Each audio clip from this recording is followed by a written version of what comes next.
Hello everybody. How are we doing on this fine Sunday evening?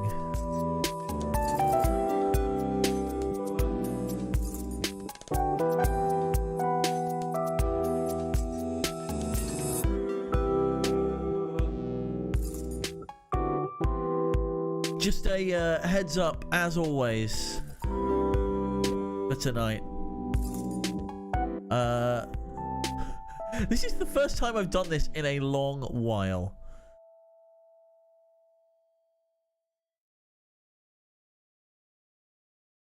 So, a lot can go wrong tonight, and possibly will, so bear with us. I hope everybody's doing okay out there. Ahoy! Ahoy, Apodo! Ahoy indeed!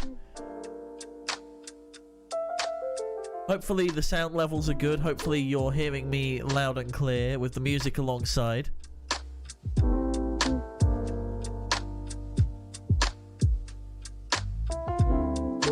Let me know if anything's a little too hot, and we'll sort that out.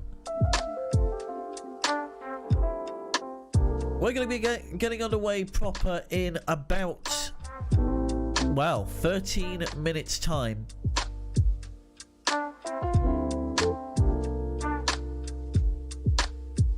So, could maybe use me a hair louder. Okay, I can certainly sort that. Let's add...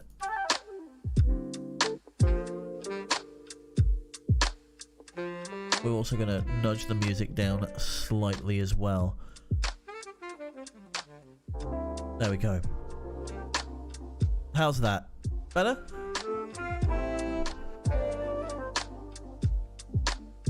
Hello, Melodnik as well. Hello, welcome.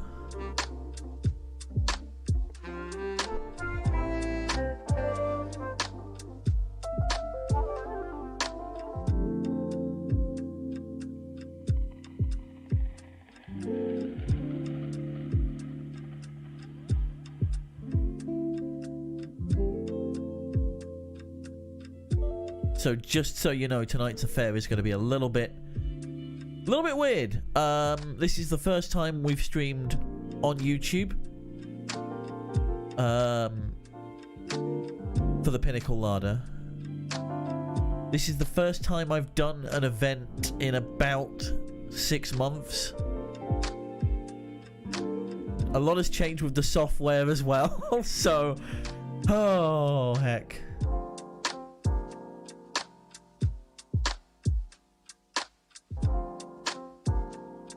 And also, we're going to be using some new and different question types you may not have seen in a standard pub quiz before. And we're going to be jury-rigging the system that we have to make them work, damn it. Oh, it wouldn't be the Pinnacle Larder without it.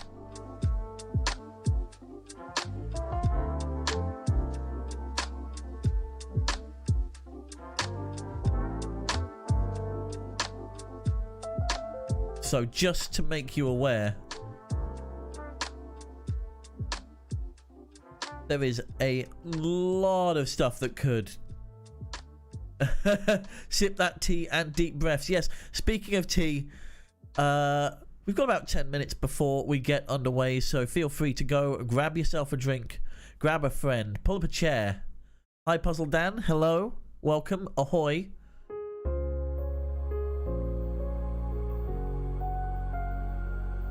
In fact, where are we? You know what? Let's have Waddles welcoming you in somewhere.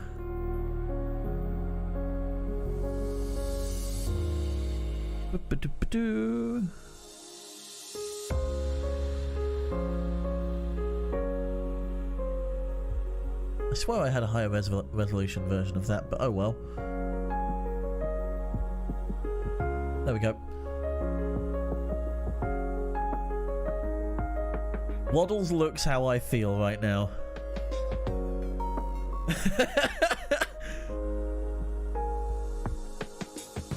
Do you know what? Let's get rafters in here as well. Why not?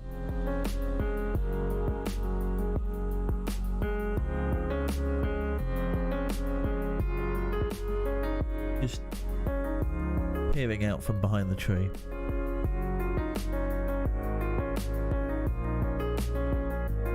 Wrong way. Oh, I'm glad I spent more time getting everything else together.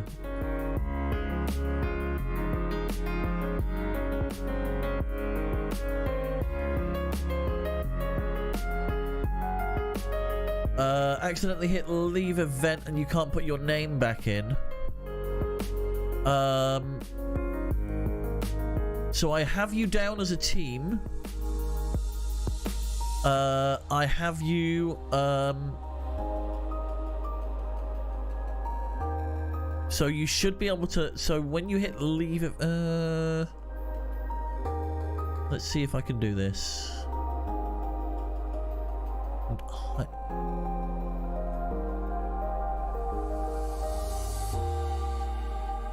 What you could do... Yep, so it won't accept... we've got two of you. We've got two of you, Murphy. So I'm assuming you managed to get back in. So what I'm going to do is I'm going to hide the team that is inactive. There we go.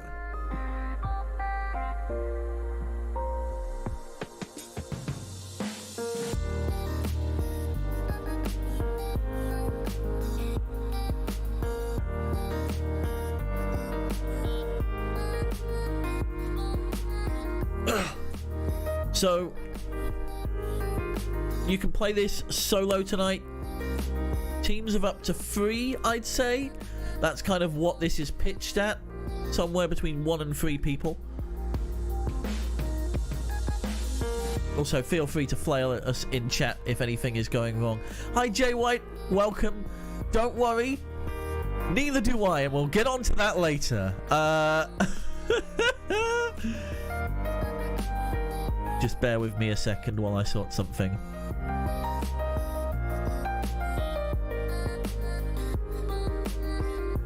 There we go.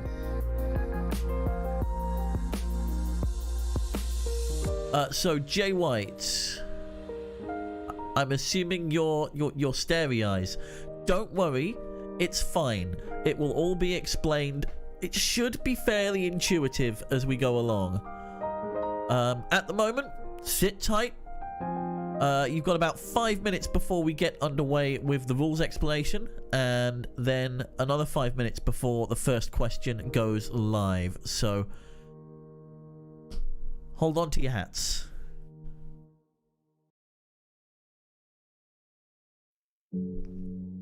I'm hoping the stream's going okay, by the way.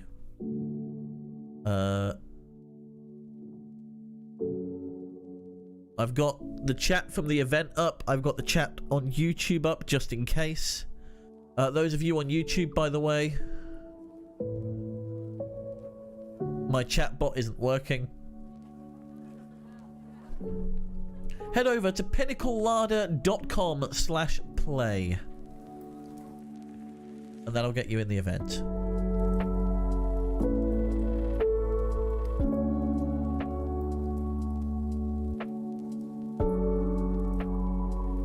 So, 5 minutes to go. I'm going to use this time to get myself a cup of tea.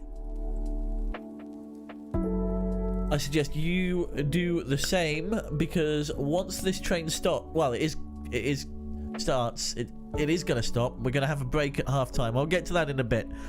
See you in about 4 minutes.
Hello, everybody.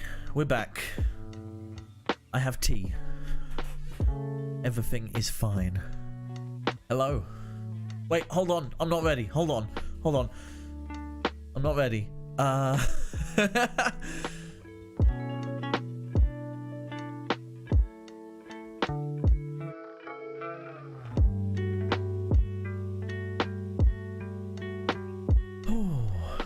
Let's try that again, shall we? Hello. Those of you watching us on YouTube, by the way, if you want to get involved, it's long time no see as well, Adam. Great to see you back.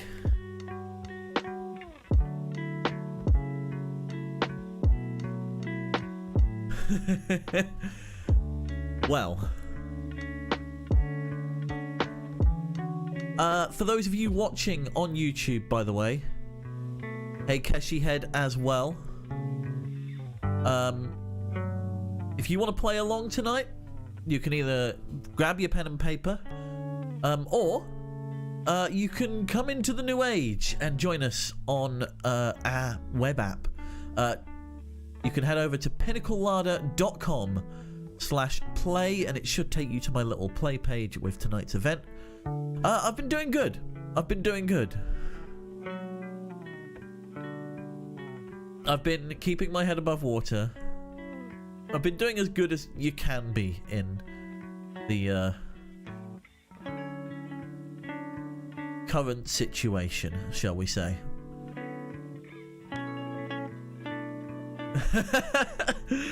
A new age. Yeah, well, that's fair. So, a quick... YouTube is our new home. I'll go into that in detail a bit later. Now is kind of not the time. Exactly, yeah. It's been a very weird 20 months. And it's been difficult to adjust, but we're making our way through it, slowly but surely. Just want to double check that this is working. Okay, yep, we're good. Okay.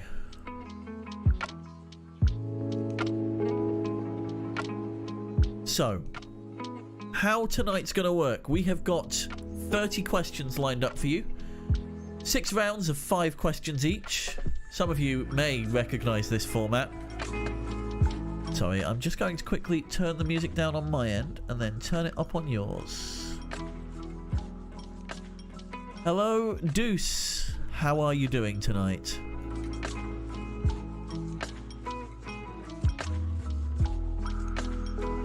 So in fact, if you look in the YouTube description, there should be a link that will take you straight to tonight's game. Let me just double check. Yes, there we go. Play.trivnow.com/F2WQ, or you can head over to pinnaclelarder.com/play, which will take you to my little homepage there. Good to hear you're doing good. Glad to hear that everyone's doing okay, especially at this time of year when the cold starts setting in, and yeah.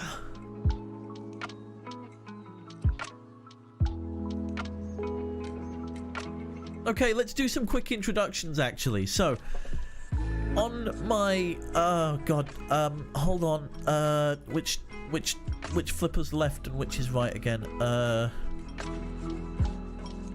Right? On my right? Left. My left, your right. There we go. On my left and your right. The one in the hat, that's Waddles. They're our navigation officer here on the iceberg. They keep the iceberg running and afloat. And then over there, behind the Christmas tree, is General Rafters, who generally keeps Waddles in line. As you can probably tell. Peering from behind the tree with their cup of... I hope that's tea tonight. Could be coffee, knowing Rafters. So about a minute to go. How do we get to this event on a computer? So there is a link in the description if you're watching on YouTube. Alternatively, you can head to pinnaclelarder.com/play. That's pinnaclelarder.com/play. I will actually type that in the YouTube chat now. Bear with me.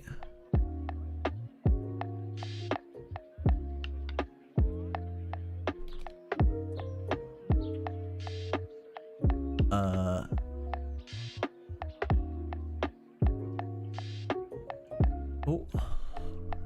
No, don't accidentally put your stream key in the description.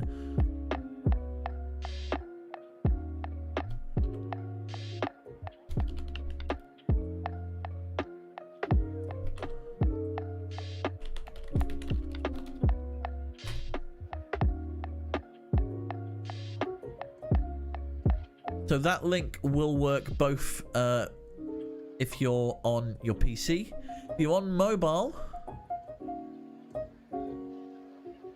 then you're going to want an app called Triv Now to play. You can use that link as well. It just may not work as well as the app itself.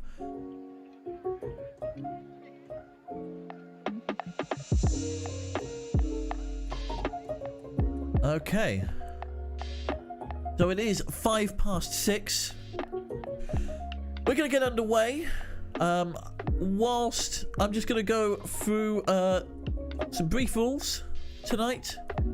While I'm doing that, feel free to get yourself in. Pardon me. Oh, no. Ignore that. Absolutely ignore that. Nope. Okay, this has already gone horribly, horribly wrong. Bear with me. Where is it? No. Aha. There we go.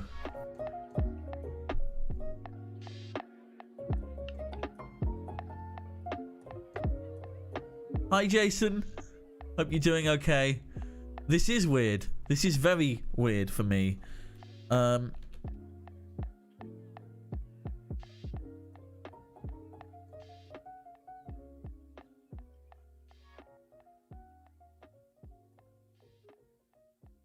It's been a long while.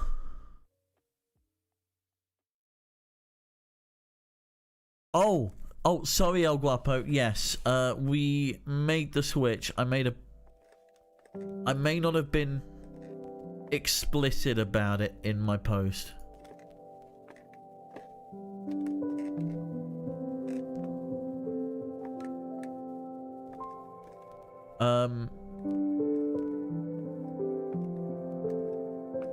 So, there are a few things that have changed over the past 6 months. We've moved away from Twitch. We're now on YouTube.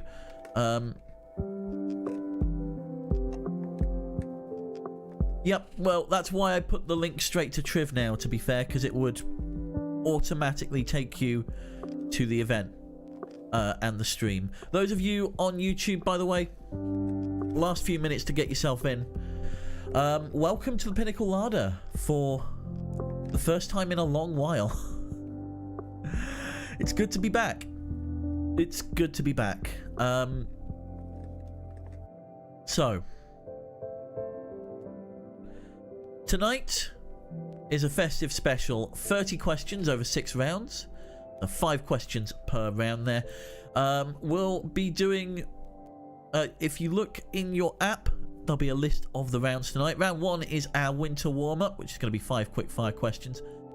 Then, lined up for you after that, we've got our roll call. Following that, before the break, not entirely pointless. Then we're going on a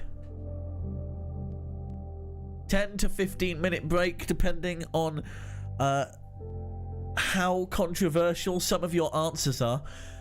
Then round 4 is It's All Round, our Christmas special. Round 5 is Christmas in Other Words, and then we finish, as always, with our Accumulator.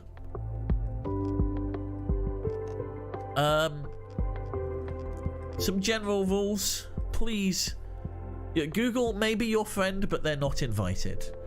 There's nothing on the line. Don't. It's that simple. There's a lot of reasons why you shouldn't cheat. I don't have to go through them here. We've been through them on a podcast several times over the past year.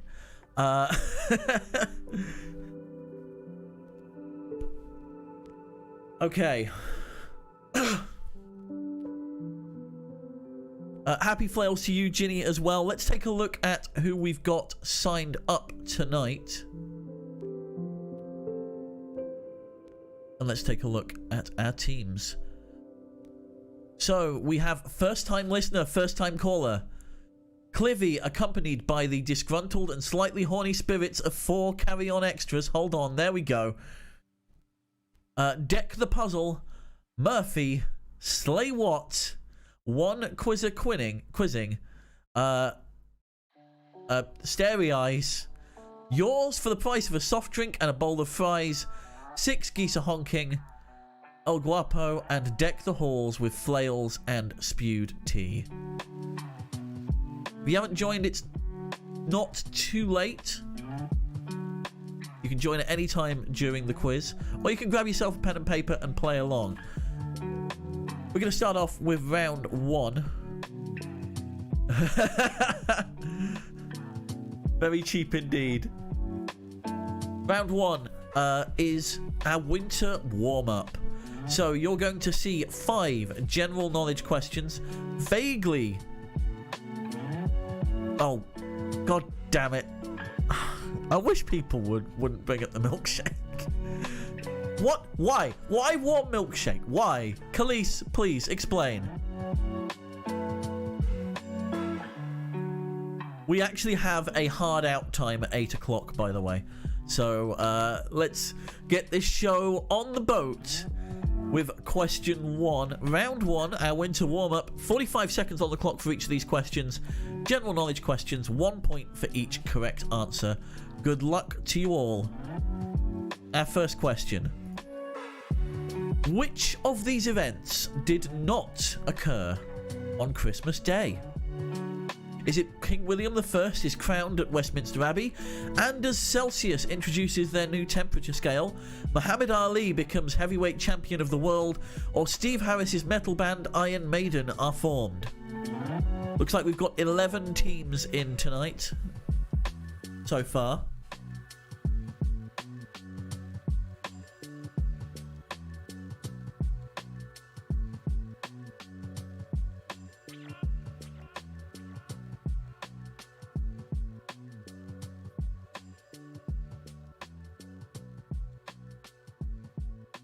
So your first question is a multiple choice. We've got a few seconds left on the clock, but it looks like everybody is in.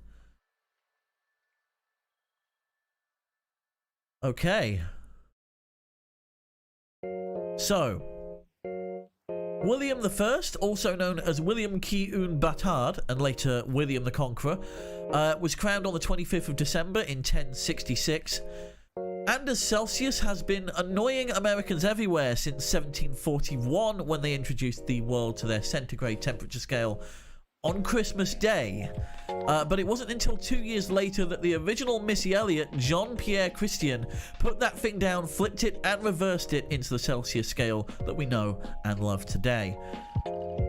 Which leaves Iron Maiden, who themselves were formed on Christmas Day. The correct answer is Muhammad Ali, who became heavyweight champion of the world on February 25th, 1967? 76? My notes look slightly awry, so let me double check this. 1964. I was completely off. Oh well. Anyway, the correct answer is Muhammad Ali becomes heavyweight champion of the world. Congratulations to those of you who got it. You get 1 point.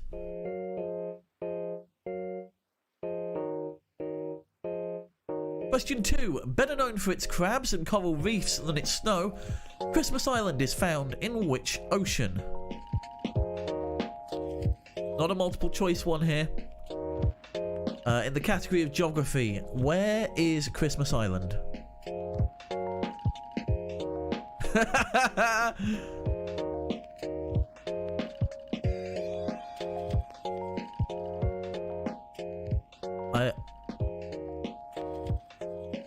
Oh, we'll be talking about the Christmas tradition of family fights a little bit later, we like shapes.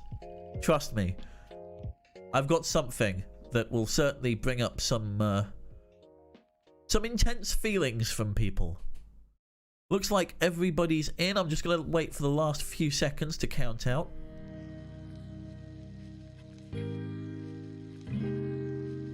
Okay.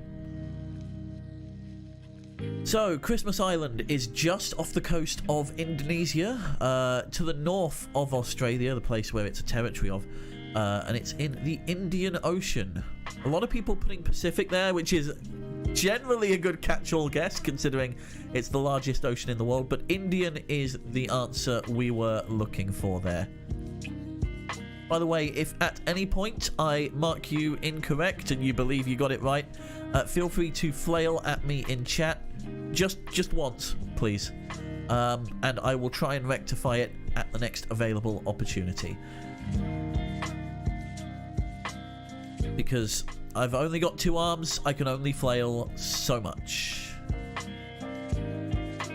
Oh, I forgot the key thing tonight. I'm not a professional. This is basically a hobby for me. So please remember, as always, lower your expectations. Lower your expectations. Yeah. I am but a little penguin floating on a little iceberg in the Antarctic Ocean. I almost said Atlantic there. Okay, moving on to question 3. And this one for our horoscope readers out there. What astrological star sign would you have if you were born on the 25th of December? My expectations are adequate. That is good to know. Good evening, Tunwingian? Tunwingian.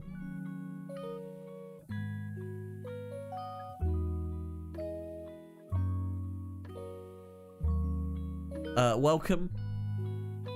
I don't. The thing is, because we've moved to a new platform, I can't tell who's come over from Twitch and who is brand new. But hello, welcome. Many flails indeed. If you're wanting to play along, by the way, pinnaclelarder.com/play, or there's a link in the description below. We're only on question 3, so you're not that far behind, to be fair.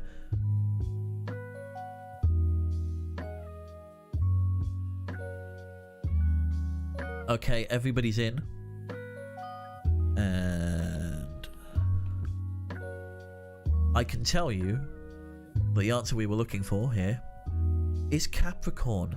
Capricorn runs from the 22nd of December to January 19th, so just after the 21st. Although there is some debate as to the cutoff. 25th is kind of well outside of that range. On the board, it's 1 in 12 exactly. On to food and drink, and those of you who enjoy your cocktails, here's one for you. A Bellini is a cocktail consisting of Prosecco and a puree of what fruit? I didn't know Bellini was a Christmas drink until recently. Like, I to be fair, right, Jay White. There we go. I didn't know that Bellini was associated with Christmas until fairly recently. I couldn't actually find a reason behind it being closely linked, but you went if you went Sagittarius, yes, that's the November-December one.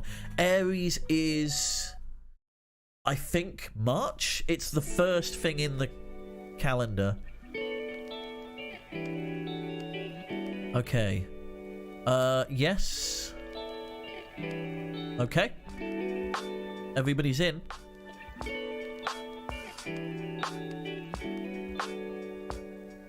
Bellinis are apparently yummy. I don't know, because they will kill me.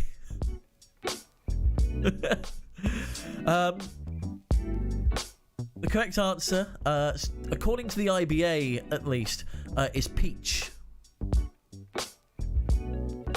Peach nectar, peach puree.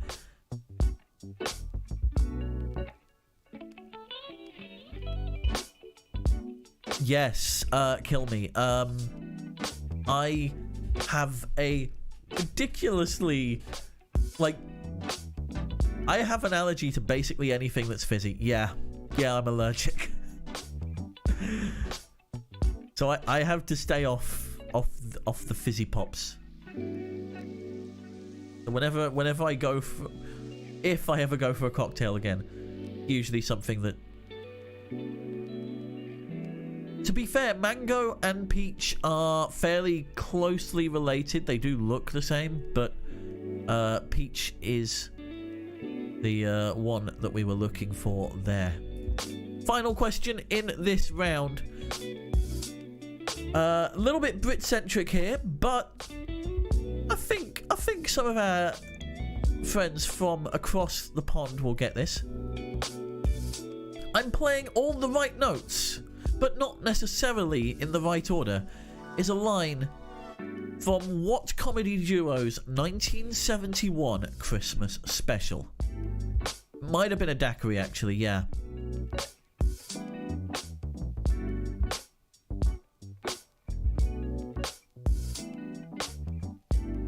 There we go.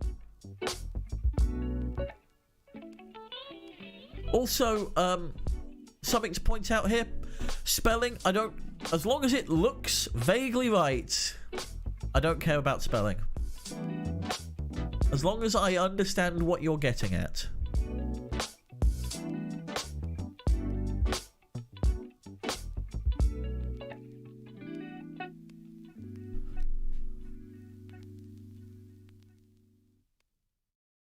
Okay. Looks like it's a little bit of a crapshoot for some people here.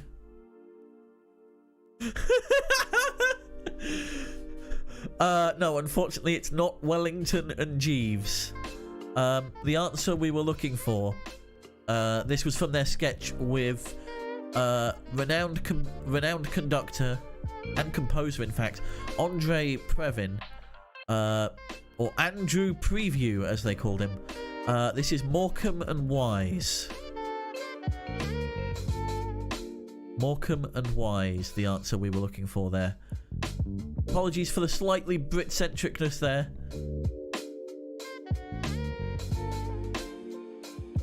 So that's round one over and done with. Round two.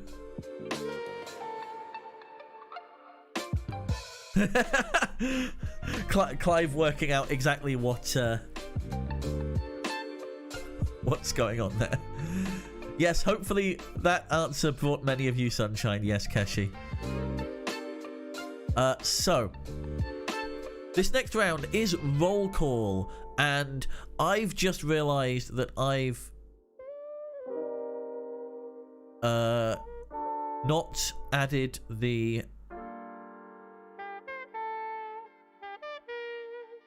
oh, okay, let me go back a podo. I had an ampersand, that's why. Bear with me. That's on me. That should be now marked as correct. Apologies. So, This next round is roll call. I'm going to show you a picture of 3 actors. I want you to tell me what one role they have all portrayed. 2 points for each correct answer here. And just so you get the premise here, we're going to have a demo with this question here. So this is worth no points. This is just to demonstrate what is going on with this round. So you have 3 actors here. What one role have they all portrayed? Feel free to answer if you want, but I'm going to talk you through it right now. So on the left there, we have Ben Kingsley. In the middle, we have Lucy Liu. And on the right, we have Martin Freeman. They have all, at some point, played Dr. Watson. Ben Kingsley in Not a Clue, Lucy Liu in Elementary, and Martin Freeman in BBC's Sherlock. So that's the premise. I will show you 3 actors. You tell me the role that all 3 of them have played at some point. 2 points for each on this one. And your first question is this. What one role have all 3 of these actors portrayed? 2 minutes on the clock for each of these, by the way, because this is very much a thinky, discussion-y question. So take your time. And if you don't know, guess. Put as much down as you can. I will potentially give half points for showing you're working. Even if you got it wrong.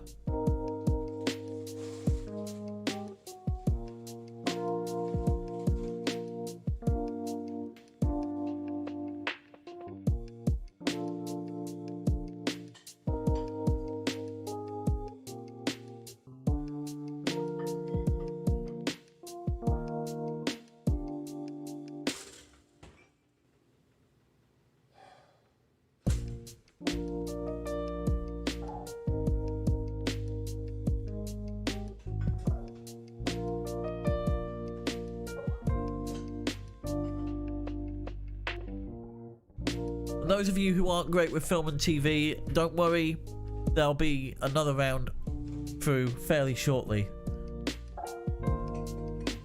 that might be more to your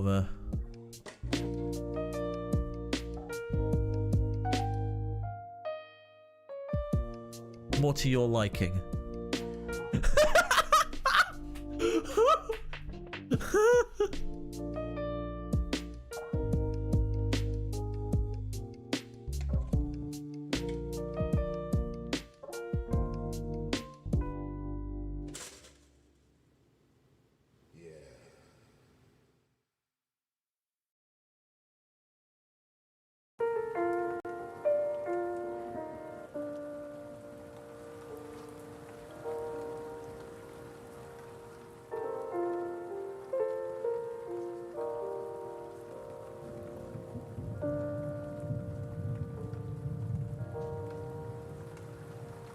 Okay, that's time. So to go through these, on the left you have Olivia Colman. That's them in Broadchurch there. In the middle, from Absolutely Fabulous, that's Jennifer Saunders. And on the right is Claire Foy. They are playing Lisbeth Salander there in The Girl with the Dragon Tattoo, Spider's Web. Yeah, yes. The Millennium Trilogy. All 3 of them have at some point played Queen Elizabeth II. Queen Elizabeth II was the answer we were looking for. Olivia Colman in The Crown. Jennifer Saunders in, well, alongside some yellow things in dungarees. I believe they're called Minions. And Lisbeth Salander. Not Lisbeth Salander, Claire Foy. Also in The Crown, funnily enough.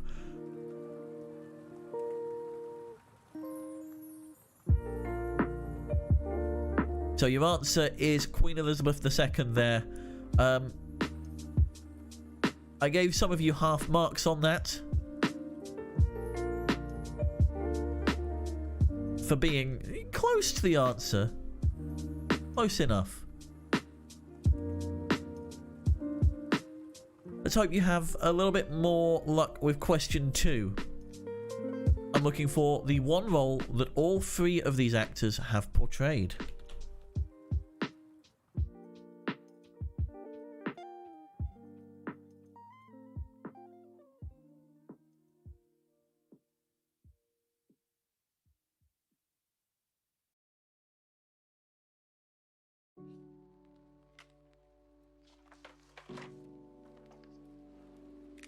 So I'm looking for the one role that they've portrayed.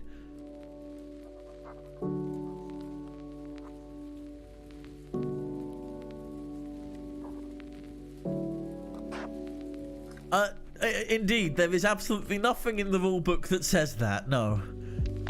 At all.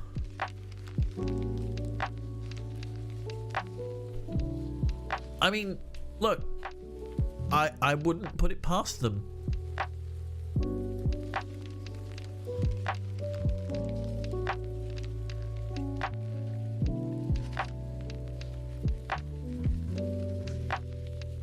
Pardon me.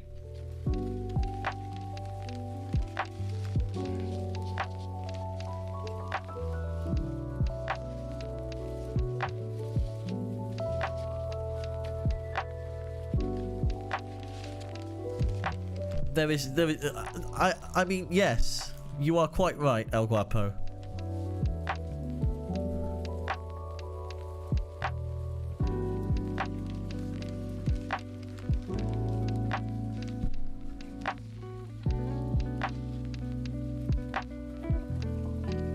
I'm intrigued. I'm intrigued, Theory. It's, yes, it would be. Quite far the way down.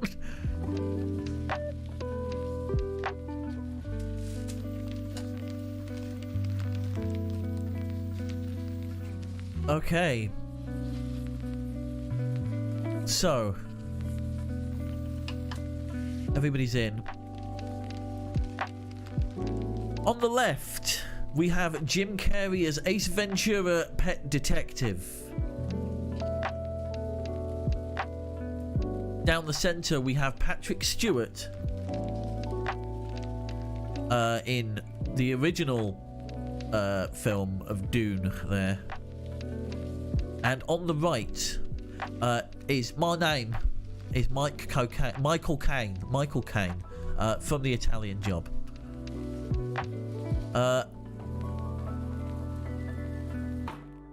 Jim Carrey, Patrick Stewart and Michael Caine have all at some point played Ebenezer Scrooge.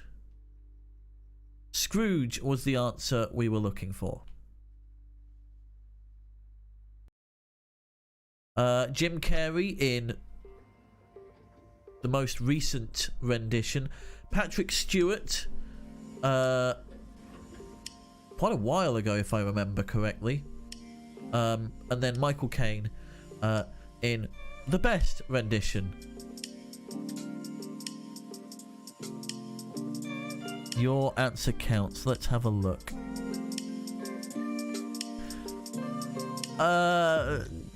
Unfortunately not, no. That was quite a toughie, I'm afraid. And this next one, we'll see how this plays out. Absolutely no problem, Len. Thank you very much for coming, Jason. Thank you very much for dropping in. Merry Christmas. Hope you're having a great one with the family. It's been a while, hasn't it? It's been a long while.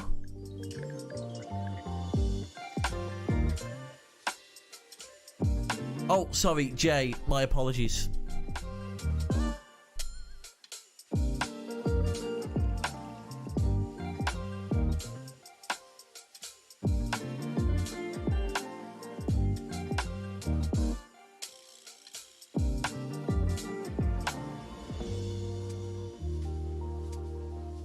But yes, hope everything's going well.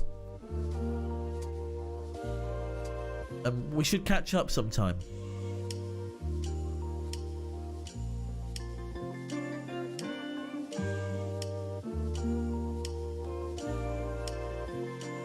Sorry, I didn't mean to dead name you there.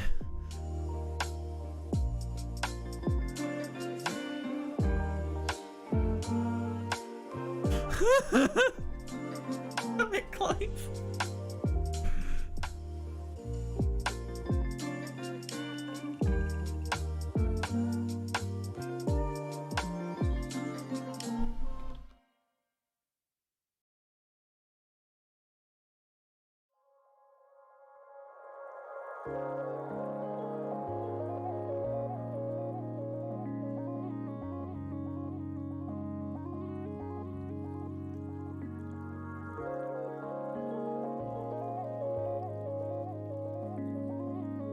Okay, I think everybody's in. I'm gonna let the time run out though.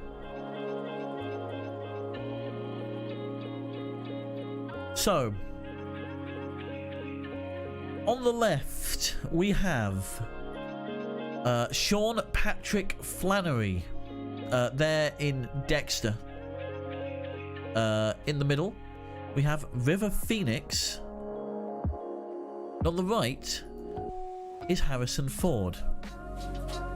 They have all, at some point, played Henry Jones Jr., better known as Indiana Jones. Or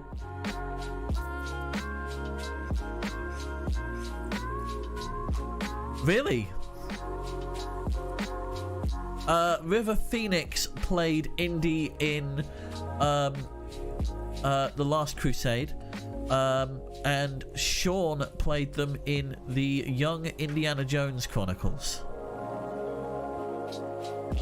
There have in fact been 7 or 8 different actors who've played Indiana Jones over the course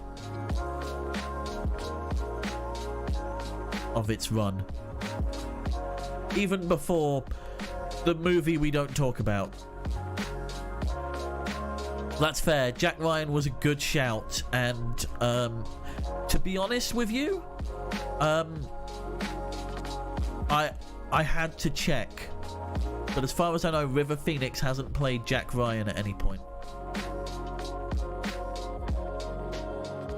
Question 10. Well, 9. What one role have all 3 of these actors portrayed? But yeah, it was a good shout. It was a Harrison Ford role that many people have played. Ah, oh, ow, ow, ow, ow, ow, ow.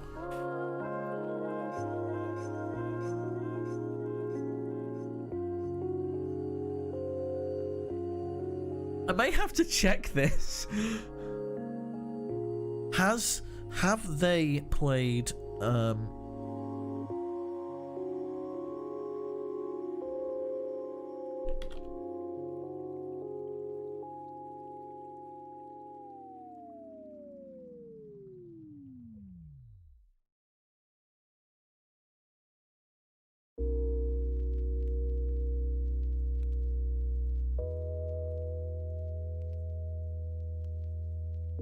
don't think.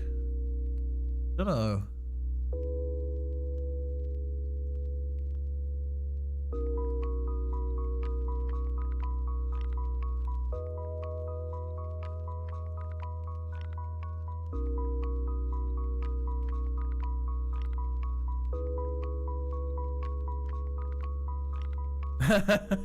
Breakfast was good. Good to hear.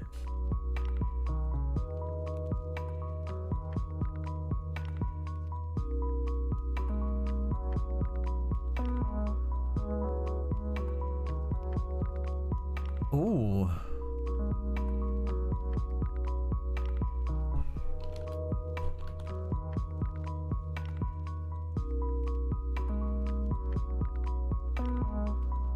Okay.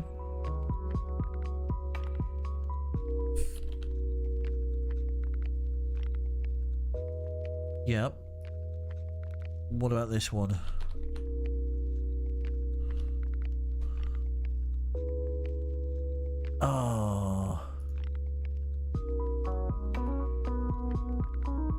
Okay, I think I've got to leave that there. Yeah, unfortunately. Okay, on the left is a still from 300, and that is Gerard Butler. In the middle, from one of the new Batman movies that I cannot remember the name of right now, that's Gary Oldman as Commissioner Gordon.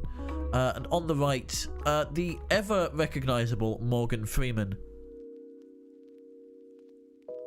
And all of them, at some point, have played the role of Dracula. Dracula was the answer we were looking for. Dark Knight trilogy, there we go. Gary Oldman in Bram Stoker's Dracula. Gerard Butler in the critically panned Dracula 2000. And Morgan Freeman in The Electric Company. That is honestly the most difficult question out of this lot, I'm afraid. And I'm gonna raise my glass once I've taken the tea bag out. Because that was unfortunately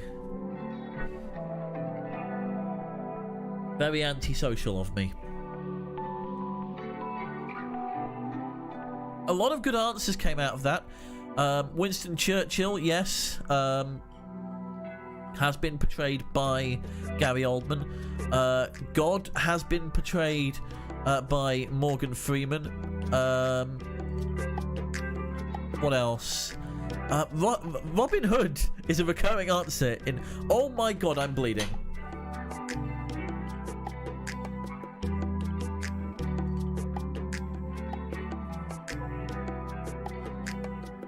Yep, okay. Right, that's fine.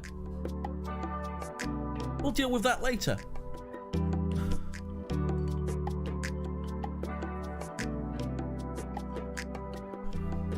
President of the USA, also not a bad shout. Both Morgan Freeman and Gary Oldman. It's fine, I've put a tissue on it. It's fine. It's a slight trickle. I'm doing okay.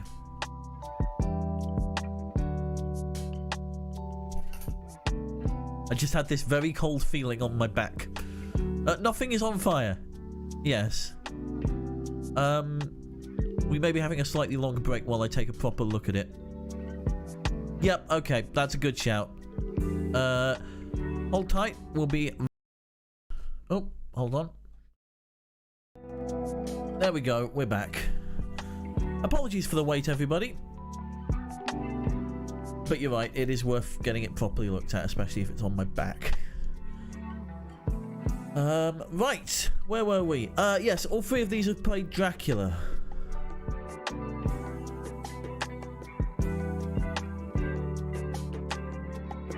Let's move on to the final question in this round.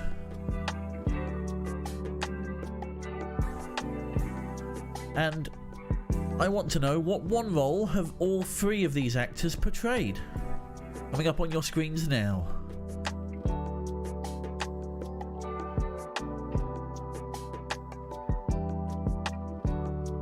Penguins do bleed. Trust me.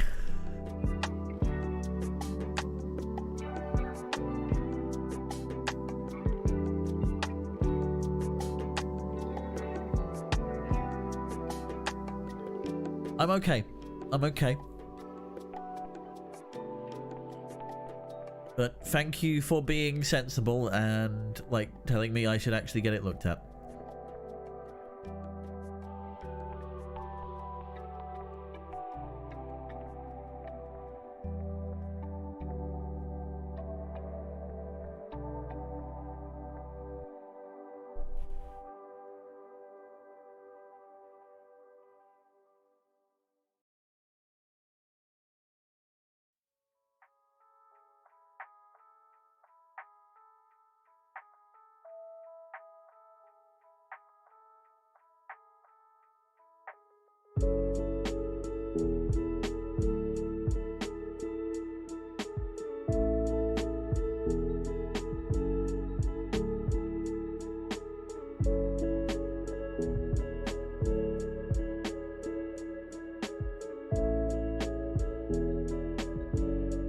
Okay.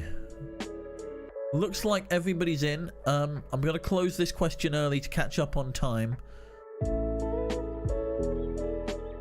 So, on the left is Bendy Batch Cuddlepuff. They're playing Doctor Strange in pretty much the entirety of the Marvel Cinematic Universe.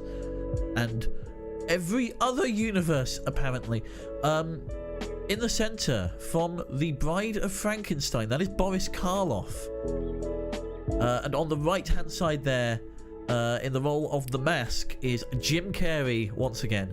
All three of them have, at some point, played the Grinch. The Grinch Who Stole Christmas. No, not Sexy Frankenstein's monster. Nor Sexy Frankenstein, I'm afraid. Okay, so that rounds up round 2. Moving on to round 3, and this round is called A Little Bit Pointless. Now it's the bloody Grinch, yeah. Boris Karloff in the kind of original TV special. Benedict Cumberbatch in the most recent release in 2020. And Jim Carrey in the live-action version. Adam, all I'm going to say is take a look at Halloween. People definitely try hard enough. This next round, round 3, not entirely pointless. How this works, this isn't just about what you know, it's about what you know about what other people know. I'm going to give you a category. I want you to give me a thing in that category. If you give me a thing in that category, you get 1 point. If you're the only person to give me a thing in that category, you'll get 3 points. If you're in the top so many, I haven't quite decided where the threshold is, but if your answer is rare enough, you'll get 1 bonus point for 2 points. So, 90 seconds on each of these. And this first one, hopefully, this is a mini sheep. This is very much like mini sheep. We've done this round a couple of times before. I brought it back for our Christmas special because it's a nice little gamey round. So, you're looking for the rarest answer of the people that are here today. I'm looking for a bird mentioned in the 12 Days of Christmas. And we're talking about the 12 Days of Christmas with the drummers drumming, not with the candy canes. Because there's apparently two versions. And I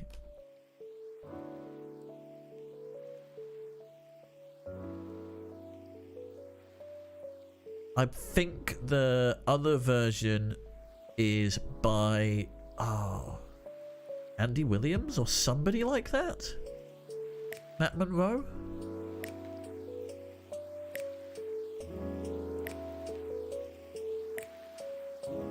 As a heads up, by the way, if you are playing in the app and you tab out and go to another screen, it does let me know that you've done that. So what will happen is it will give me a little flag. The other version is wrong.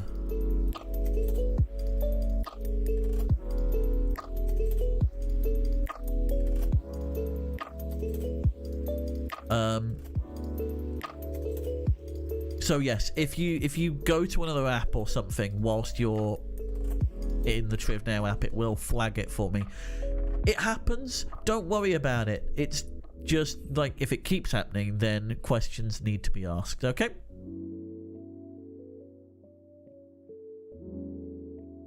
Everybody's in. And I can tell you, everybody gave me something that is an answer, so everybody gets a point there.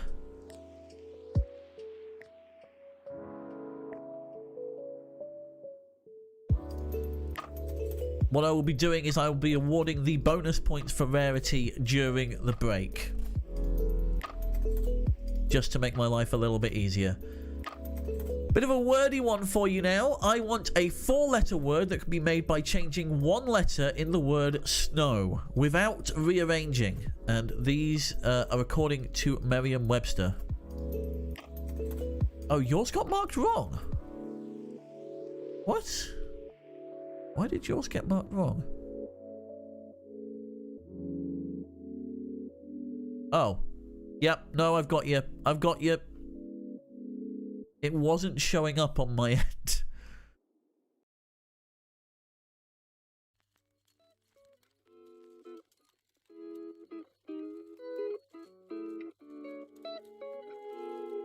Many flails, double wave yellows, welcome. You've joined us just in time. We're getting to the halfway point. And yeah, that's the right channel. Don't worry. Usually I'd ask people to whisper me, but we don't have that ability on YouTube.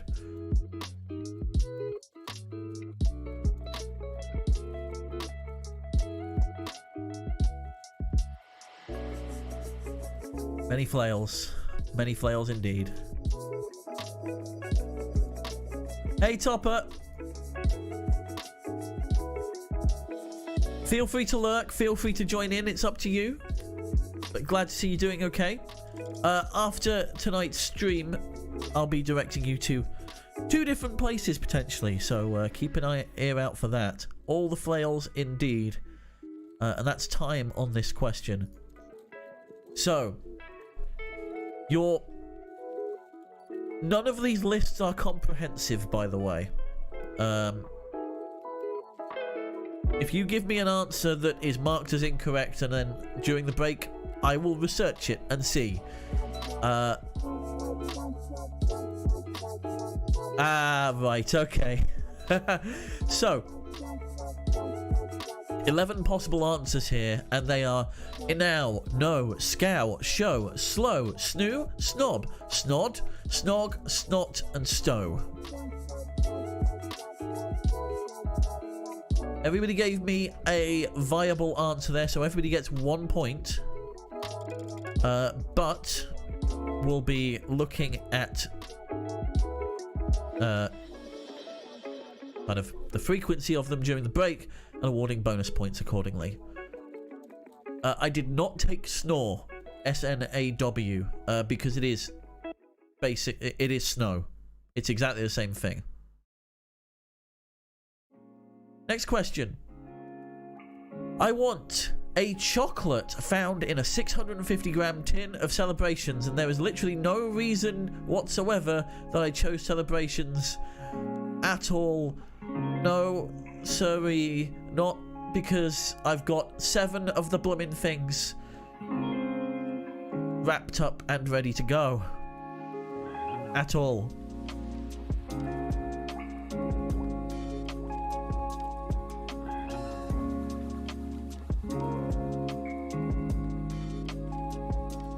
Other chocolate collections are available, but some of them are inferior.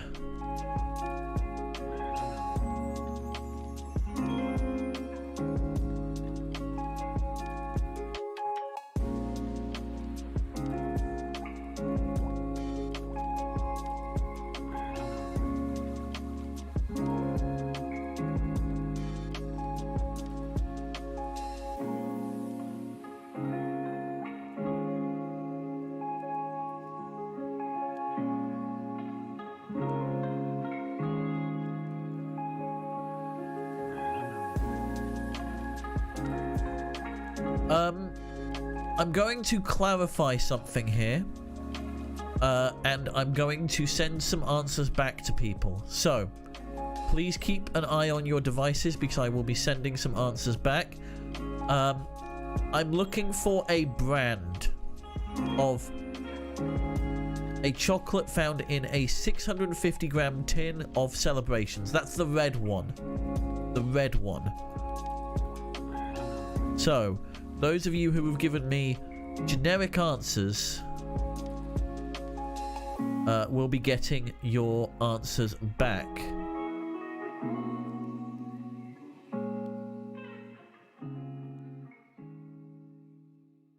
I feel I didn't word it tightly enough there. So those of you who have given me something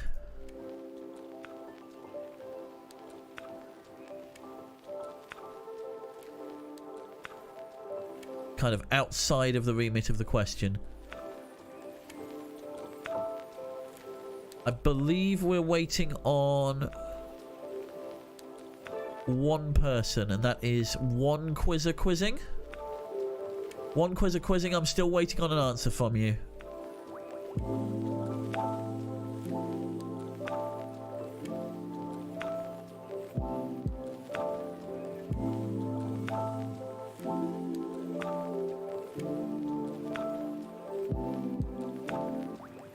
I'm going to close this very shortly indeed. Oh, I think I've got you. Where are you? There's 11 of 11. Ah, right, okay. Nope, that's fine, don't worry. So, celebrations are a selection box variety pack of little chocolate bars made by the Mars Corporation. So, if you gave me any of the following, you got a point. Bonus points will be doled out during the break. Galaxy, Caramel, Twix, Snickers, Teasers, Mars, Milky Way, Bounty, and also Dove. Dove, which is the US version of Galaxy, I should clarify. So those are your possible answers. If you gave me just Caramel instead of Galaxy Caramel, that is fine, but they will be marked the same.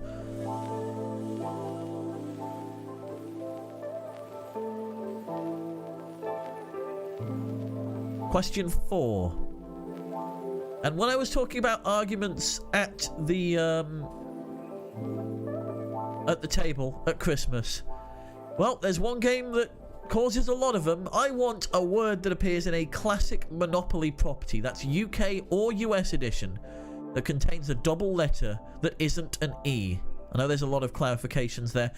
So, community would count if it appeared in a property, but street would not because the only double letter is an E. So I'm looking for a word that appears in a property on a US or UK standard Monopoly board that isn't an E. That has a double letter that isn't an E.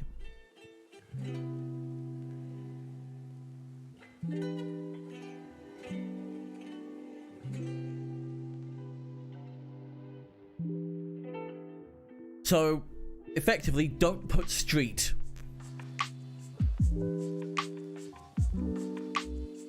I am looking for a single word.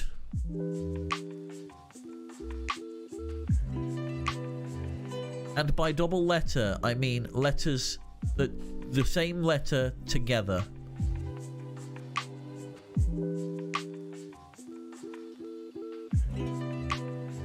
So, community has a double M in the middle.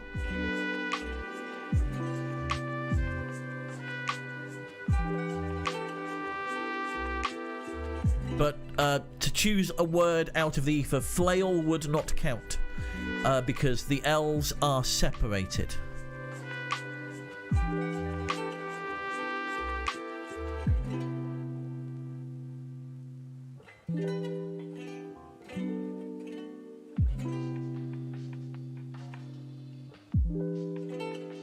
Wait, does that... What?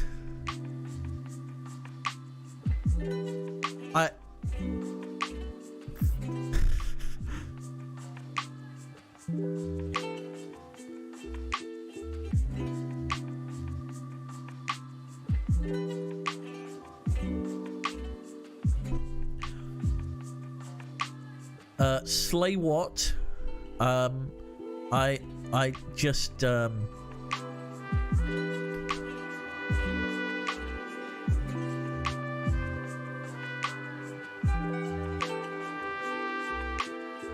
an interesting answer is all I'll say.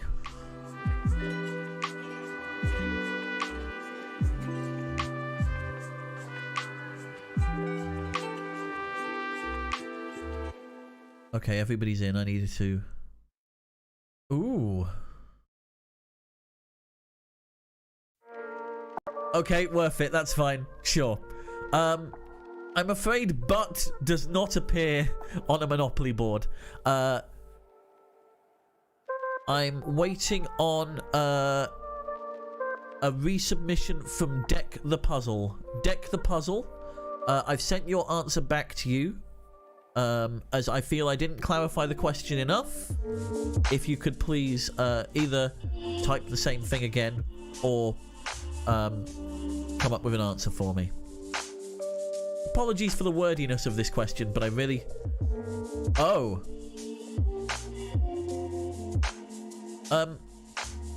Can you do me a massive favour?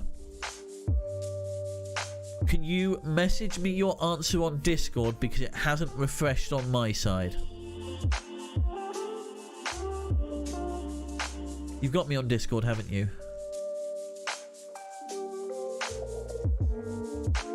Oh. That's really odd.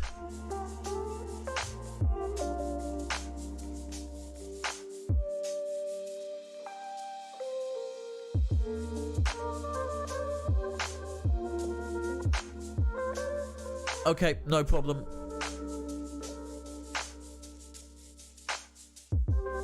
So, there's a lot of these, so bear with me.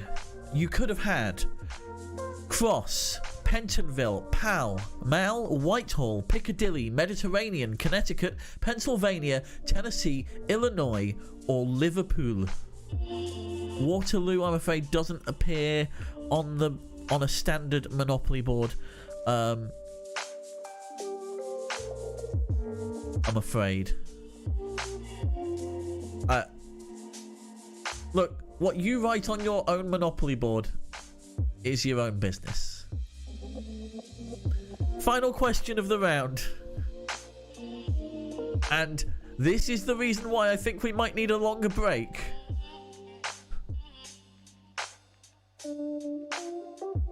I am looking for a Christmas movie with a worldwide box office gross of at least $250 million. This is where the arguments will probably happen. Of course, that's the first answer someone submits.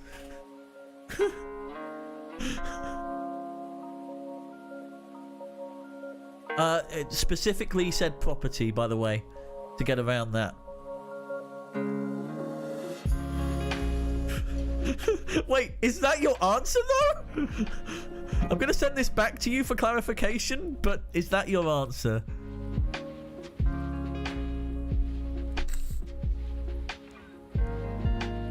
Okay.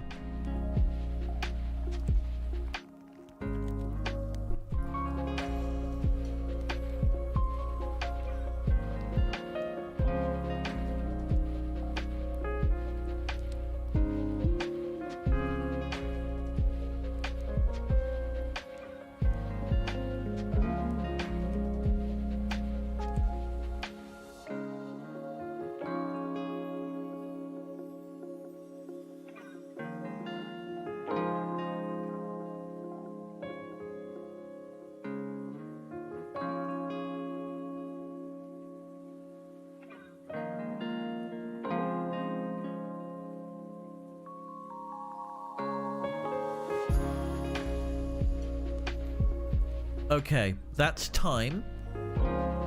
You are not going to get your results back for this question until after the break. Because I have to clarify A, whether some of these are Christmas movies, and B, whether some of them grossed at least $250 million in the box office. We're going to be back very shortly. Let's say we're going to have a... we're going to say 10 minutes. So we're going to be back in 10 minutes, where we'll have the full list of answers for round 3, and 3 more rounds. Yep, that's fair. 3 more rounds of quizzing lined up for you. So, go do what you need to do. Grab a drink. Go take a bio break. Do what humans do. and I will see you in about 9 minutes' time.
Okay.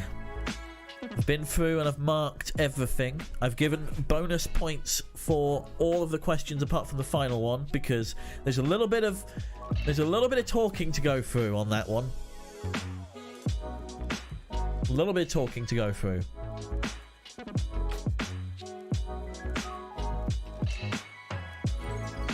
I'm going to be back underway in about a minute's time. I am well aware that we've got 45 minutes to go.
Hello everybody, welcome back.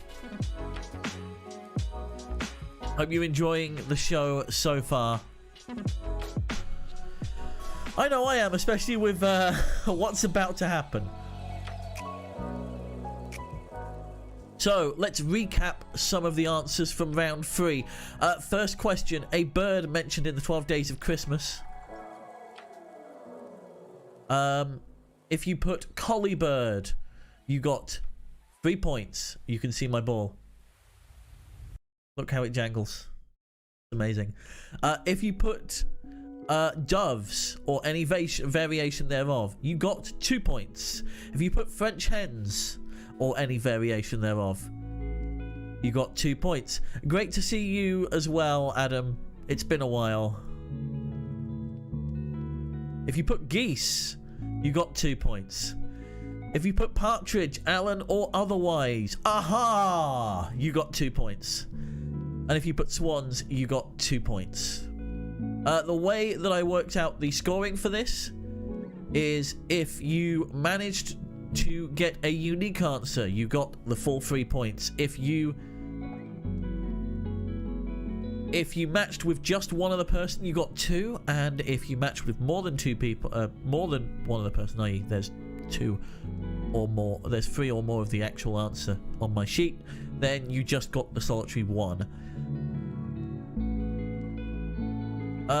The 4-letter words. Snog got you 3 points.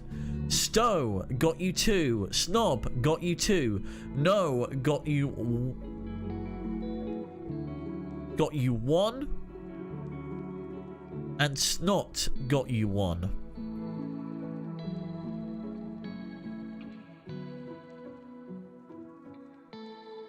Chocolates in a 650-gram tin of Celebrations. Maltesers got you 3. Twix got you 3. Caramel got you 2. Bounty got you 2. There were no 1-point answers given. And there were plenty of answers out there unclaimed as well. I think it was just people not knowing what a box of Celebrations is, which, frankly, is a travesty. I know what I am buying some of you for Christmas. Just saying.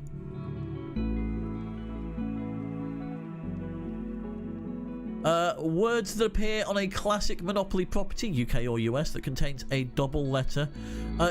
Theory, I checked this. You do. Walmart sell them. 100%. I checked the website. Walmart sell them. You do have access to them. Most of them are sold in champagne bottles.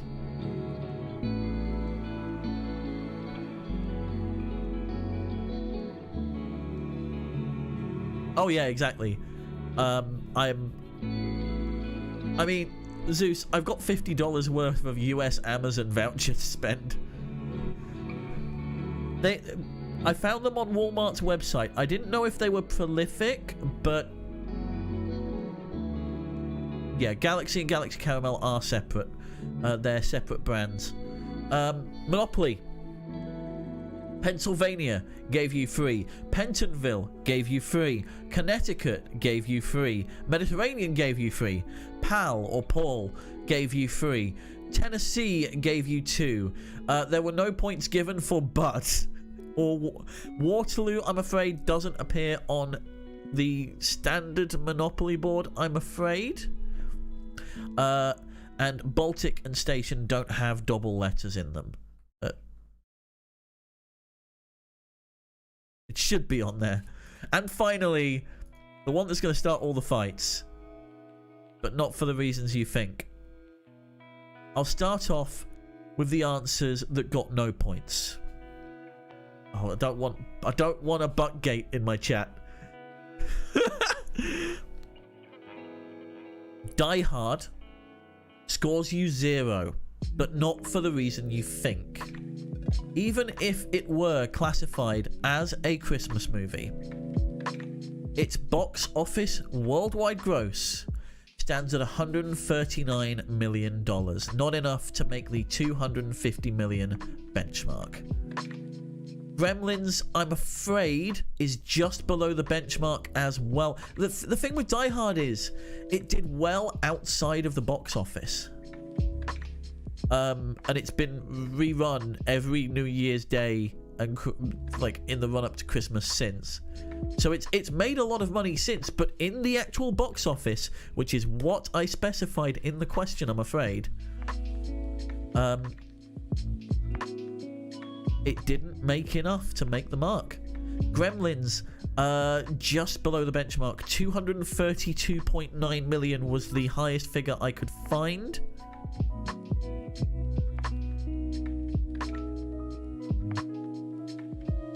So your answers that scored points: Home Alone 2, Home Alone, and both scored you 3, and the Polar Express scored you 1.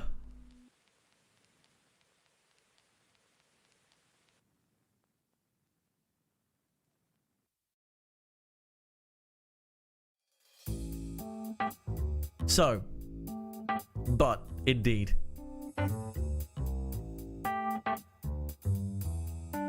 Oh, I didn't actually like give the points out for that. There you go. So I'm sorry to all you Die Hard fans out there. But it just didn't do good enough. Yeah, those are the only ones. Home Alone 2, Home Alone, and Polar Express. They're not the only ones on the list. Bridget Jones. Bridget Jones's Diary would have got you points. What else?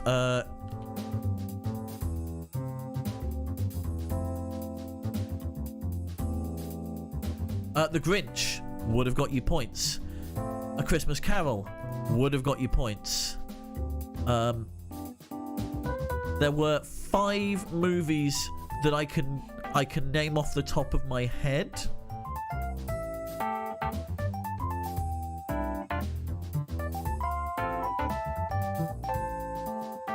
Sorry, 6, because Home Alone 2.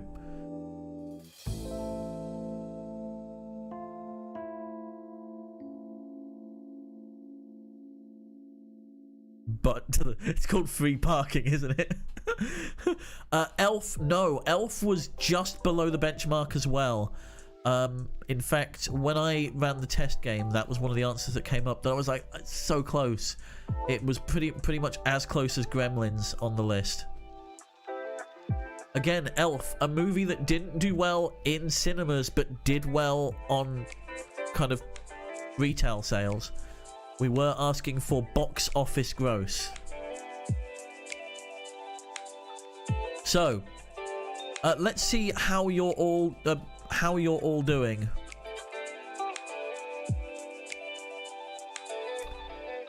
We're at the halfway point now.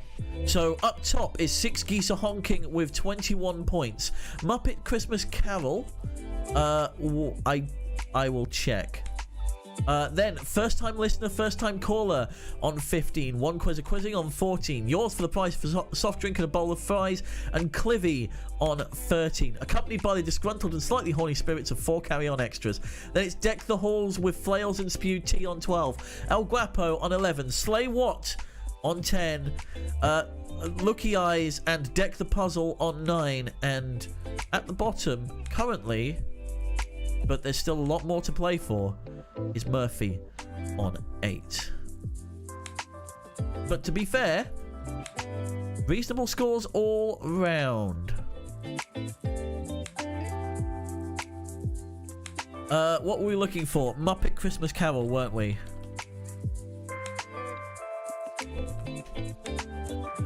Had a worldwide box office of 27.2 million. No. It would not have made the benchmark.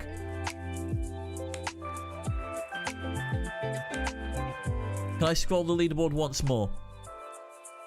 Yes, certainly.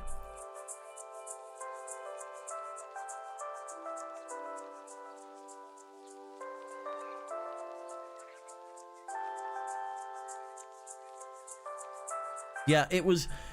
Again. Oh, hello. What's going on here? What? What's happening? Yep, there we go. 32.5. I don't quite know what's happening with the leaderboard. Also, it automatically scrolls. I have no control over it scrolling. I don't know why it keeps restarting itself. I'm very conscious that we have to be out of here in about half an hour's time, so let's get this show back on the boat. Round 4. These questions are back to our standard fare, 1 point for each. These are generally themed around Christmas. It's your round this week. So, if we're ready, then please flail at me in chat. If you're not ready, also flail at me in chat. But in a slightly different flail. More panicked flailing than excited flailing.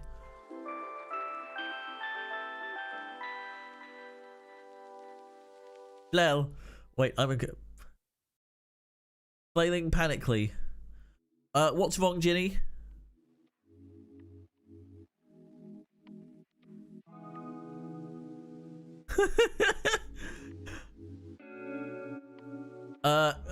Okay, right. Always. How does one flail on YouTube? So here's the thing. This is one of the unfortunate issues, is that I don't have access to emotes yet. I need to get to 1,000 subscribers before YouTube will let me do that. So never guess who's going to be full-on shilling for the next whoever knows how long. We're testing this out as a platform, and there's things on the horizon that will hopefully help. Yeah. The thing is, YouTube is mainly a video platform, so their standards are different. But at the moment, I made this decision when I was in a very subscribers, as in followers, because YouTube subscribers are followers. They have members that is their version of subscribers. We need to get this show back on the boat because I'm very aware that I have somewhere to send you at 8 o'clock. So here we go. As a Christmas tradition, an estimated 3.6 million families in Japan order from what fast food chain? Named for another geographical location in an entirely different continent. Minute on the clock for these. But I will be ending them as soon as everybody is in.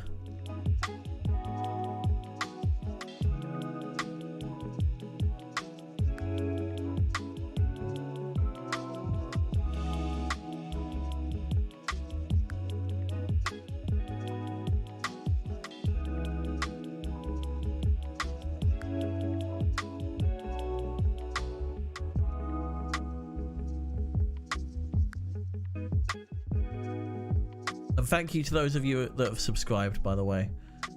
It's really appreciated. I'm waiting on Slay What.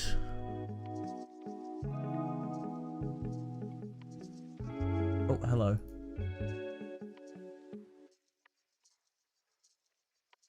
Oh. Oh, heck. Okay, there may be some issues with YouTube in the app. I will raise that with the developers.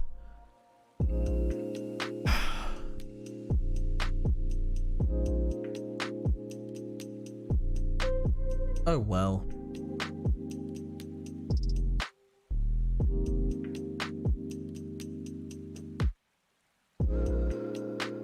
But that's fine. Yep.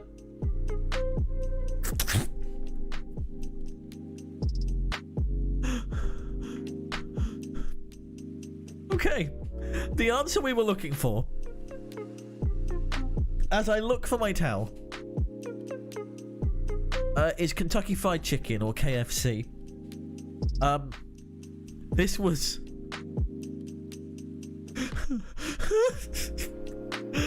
this was as a result of a marketing campaign over Christmas several years ago. More than several years ago, in fact. And yeah, 3.6 million families in Japan order KFC. Most of them having to order months ahead to make sure that they can get it. God damn it. Okay. Question 2. During what holiday, celebrated around this time of year, is it common to use a shamash to light 8 branches? Light 8 branches of light. Good English there, tipster. Good English. Very good English. Over the course of 8 nights. Good English.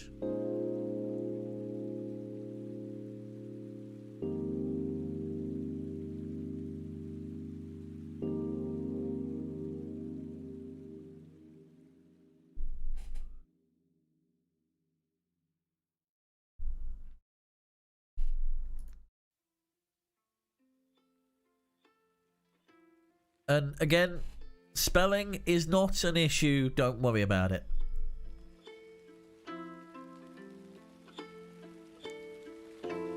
My tongue is flailing.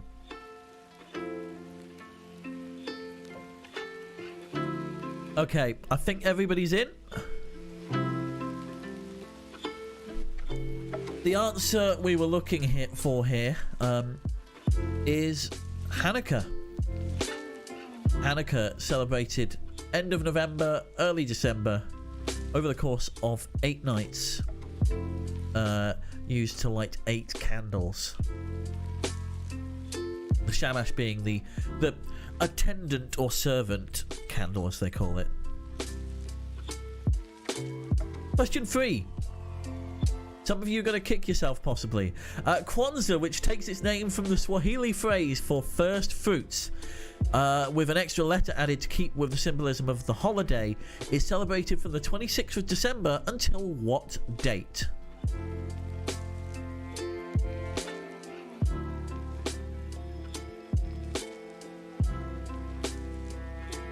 So, what date does Kwanzaa end on?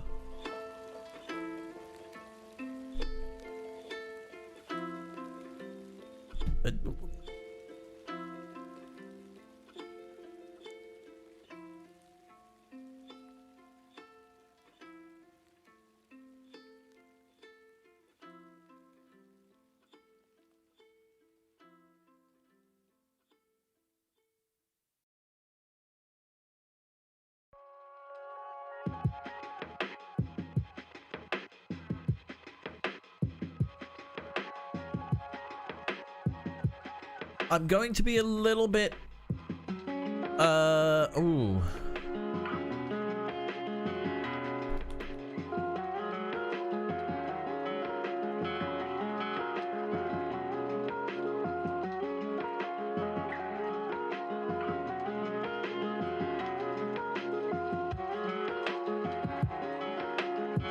Huh.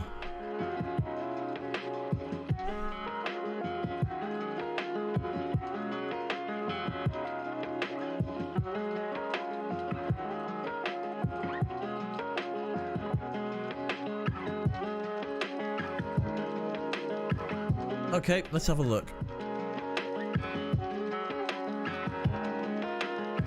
So, I think some people have miscounted here. The answer we were looking for. 7 candles in Kwanzaa. 7 letters in Kwanzaa. Hence the symbolic meaning.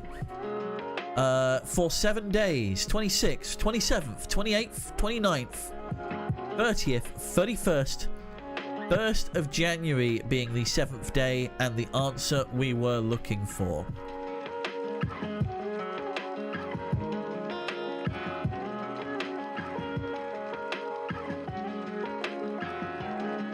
Some off by 1 errors on that, I'm afraid.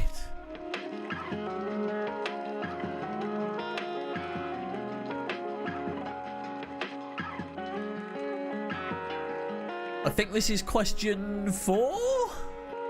What astronomical phenomenon is observed in Iran by Yalda, a festival to celebrate the turning point when light reclaims victory over dark?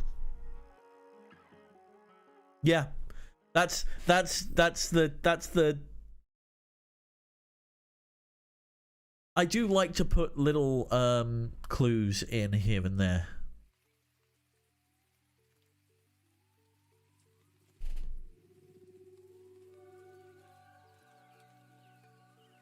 Well, no. So, you started from the 26th, so you went 27th, 28th, 29th, 30th. 31st, 1st, 2nd. Instead of counting the 26th.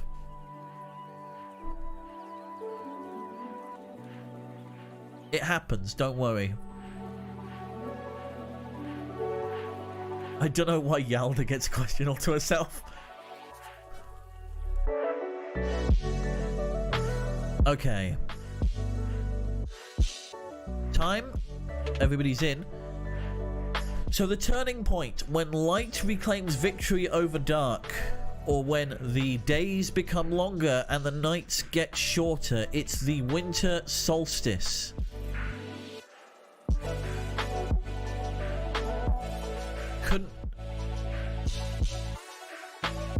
Couldn't accept Northern Lights or Aurora Borealis, I'm afraid. Final question in this round. And it's this one. The modern Hindu holiday of Pancha Ganapati is used to honour which deity? Commonly depicted as an elephant with multiple arms. Shortest day of the year would have been acceptable. Like, I'm fairly lax as long as you get the kind of general. As long as you get the general gist of the answer. I'll double check yours once I've done that.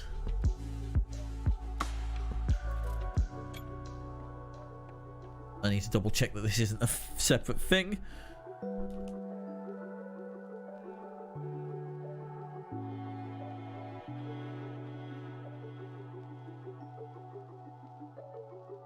I'm going to ask one of you for a clarification, just because I'm not sure entirely what you're referring to. It could be one of 2 or 3 answers.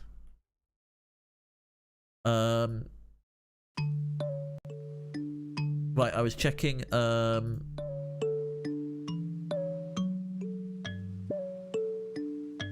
Yep. Okay. For some unknown reason, your answers aren't showing up. But when I go back into them, they're there. I can't give you the point for that, I'm afraid. The answer we were looking for was Ganesha, or any variation thereof. Vishnu, I'm afraid, not the one we were looking for. Is a Hindu deity, which is why I couldn't take Gishnu, because I was like, which are you referring to here? I'm afraid. Okay, so we move on to our second round here after the break. Round 5. This is our music round. And this is Christmas in other words. I'm going to give you a UK Christmas #1, but I've fed the lyrics through a thesaurus. Your job is to decode what I've written and give me the title and artist. Now, I'm aware there are some Americans in chat. I have checked these. These are songs that you will have heard of in some capacity. It may be a celebrations issue again, but from what research I was able to do, you will hopefully have heard of these.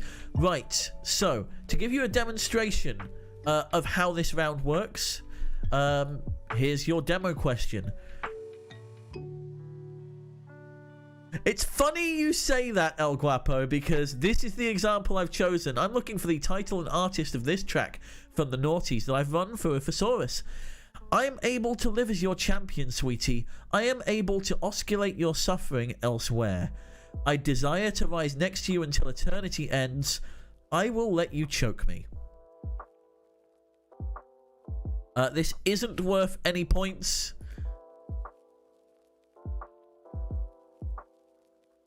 But for some unknown reason, I forgot to take the points off it.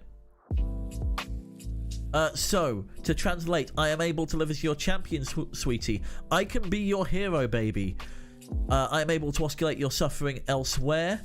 I can kiss away the pain. I desire to rise next to you until eternity ends. I will stand by you forever. I will let you choke me. You can take my breath away. It's Hero by Enrique Iglesias. Not one of the questions in this round, and wasn't a Christmas #1. All of these next ones were. And again, these are songs that I am fairly sure that are in the American zeitgeist in some way, shape, or form. And your first one is this. From the 1970s, this was a Christmas one on UK Christmas #1. Drilling is unnecessary for us. Expectation standard is not required for us. No unlit irony inside the category chamber. Evacuate the particular young goats solitarily, prof. Speaking of expectation standard not required. So those lyrics again. Drilling is unnecessary for us. Expectation standard is not required for us. No unlit irony inside the category chamber. Evacuate the particular young goats solitarily, prof.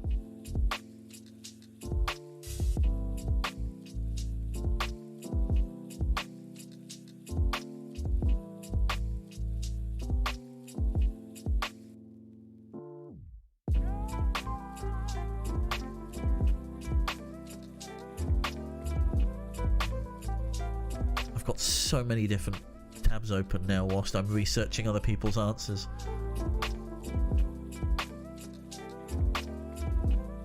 You've got 2 minutes for these, so feel free to take your time. You'll get 1 point for the correct track and 1 point for the correct artist. If you give me the impression that you're close enough as well, I'll give you a point. Sure.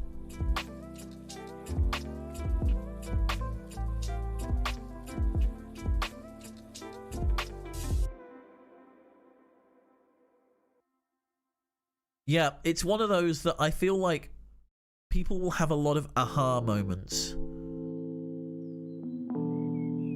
Okay, yep, see you at Toppers. Oh god, we've got 15 minutes. Oh! Oh! First time caller! Oh my goodness! You're gonna... Oh!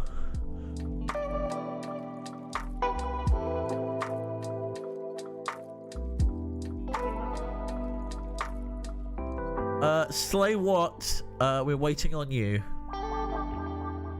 As this is the first one, I'll give you a little bit of leeway, but we do have to keep the ball rolling because we've got 15 minutes to go before I've got to be out of here. Okay. Just checking. So, this was Christmas number 1 in 1979. And the lyrics translate as such. Drilling is unnecessary for us. We don't need no education. Expectation standard is not required for us. We don't need no thought control. No unlit irony inside the category chamber. No dark sarcasm in the classroom. Evacuate the particular young goats solitarily, prof. Teacher, leave them kids alone. The answer is Another Brick in the Wall, Part 2, by Pink Floyd. Let's see if you fare better with this one from the 1990s. On the assumption that I must remain, I might just cause obstruction. Therefore, I intend to leave. However, I understand I'm certain to ponder about you each pace in the route. Now the line breaks are fixed, so these are actually in the format of the lines in the lyrics.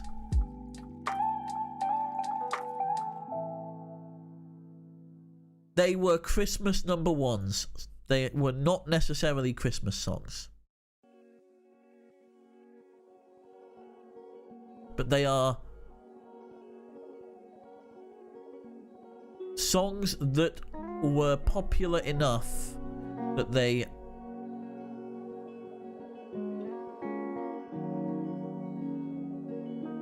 did well in the States. And this one certainly did as well. Yep. So number 1 song on Christmas Day, as Curtis is saying there.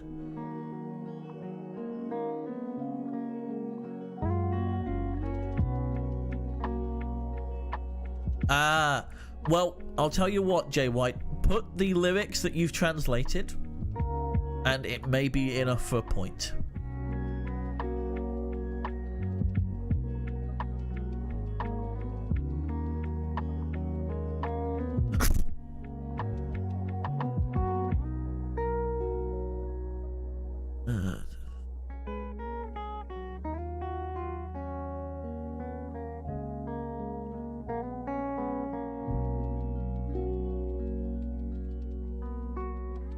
God damn it.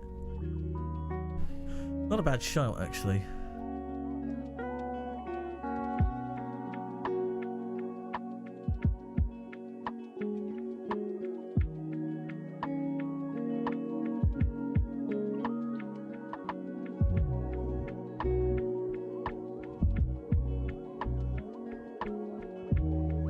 No, the boys aren't waiting.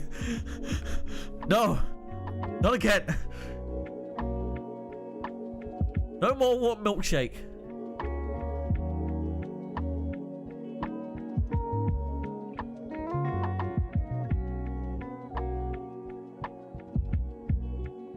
Okay. Just doing one last refresh to make sure. Okay.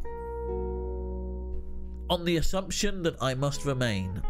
If I should stay, I might just cause obstruction. I would only be in your way. Therefore, I intend to leave. However, I understand. So I'll go, but I know. I'm certain to ponder about you each pace in the route. I'll think of you every step of the way. I Will Always Love You by Whitney Houston, 1992's Christmas number 1.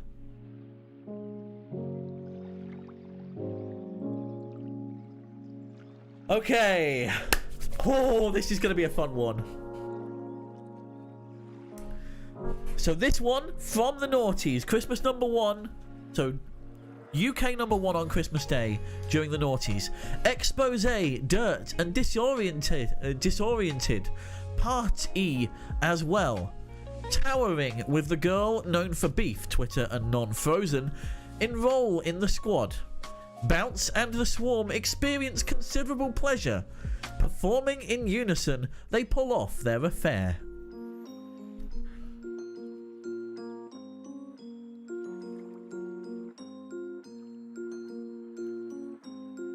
You have a full 2 minutes, by the way, so feel free to take as much of it as you need. This was UK number 1 on Christmas Day during the 2000s. Or noughties, as we call them.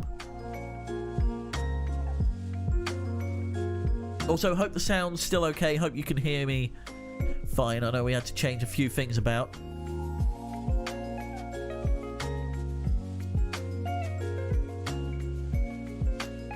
Fantastic. Good to hear.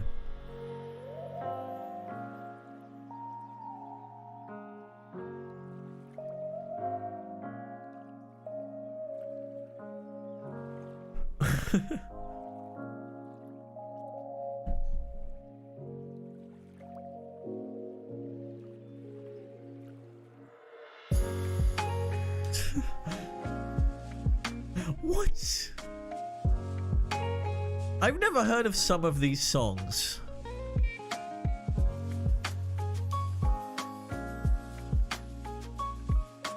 This was a thing, wasn't it? Yeah, it existed. It existed, okay.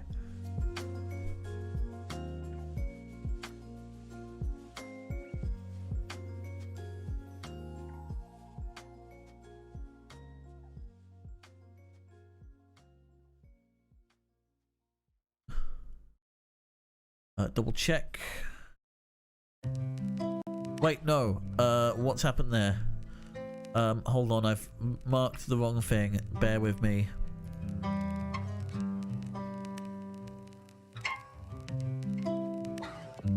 I don't need to do some Googling later on. Okay. Oh, let's do the translation.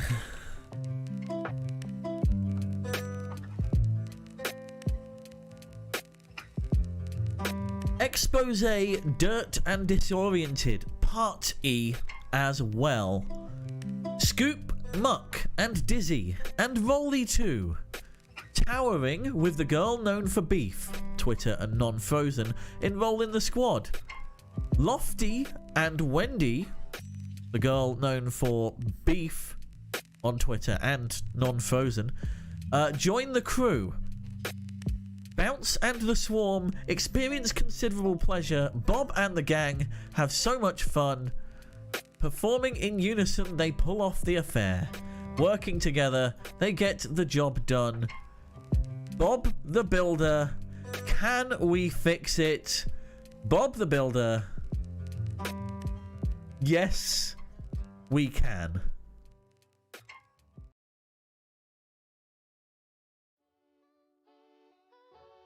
Wendy, known for their Twitter drama. Really? That was number 1. Christmas Day, year 2000. So close, so close. So close. That was a UK number 1. Maybe this one will be more in your ballpark. This is more recent, coming to you from the 2010s. Darling, I happen to be jigging in ignorance, accompanied by you among my appendages. Naked over the lawn, heeding a preferred note belonging to us. Just as you declared you resemble a shambles, I murmured beneath my wind. However you caught it, you resemble mint this evening, pet. That was a Christmas number 1. So I know Bob the Builder aired in the US. I don't know if the single was released, but I was hoping that people would catch on from the characters.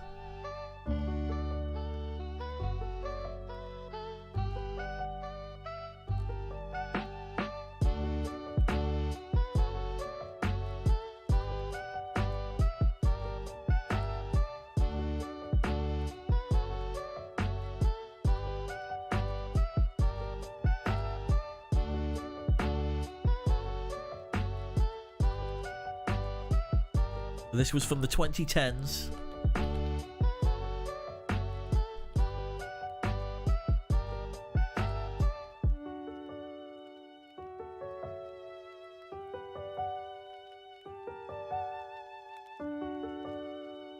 Oh. Was that a no, you didn't get it in the US, or a no? Okay. No, why have you brought up this memory? Just keeping certain things open.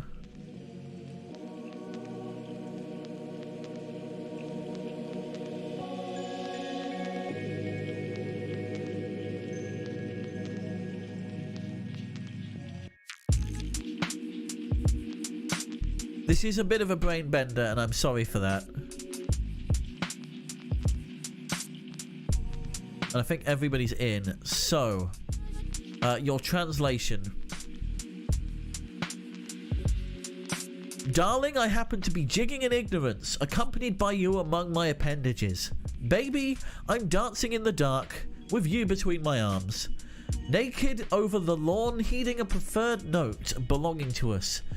Barefoot on the grass, listening to our favourite song. Just as you declared you resemble a shambles, I murmured beneath my wind. When you said you looked a mess, I whispered underneath my breath. However, you caught it. You resemble mint this evening, pet. But you heard it. Darling, you look perfect tonight. Ed Sheeran from 2017 there.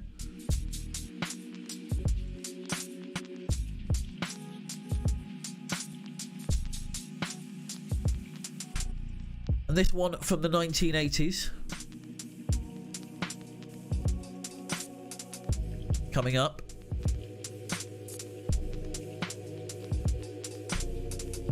I failed to cure you, perhaps. Outright being ethical as one ought. Potentially, I neglected to relish you. Somewhat with great frequency as I must. Mint, as in mint condition. Mint being a synonym for perfect. A 2-minute warning, oh god. We're not even on the final round.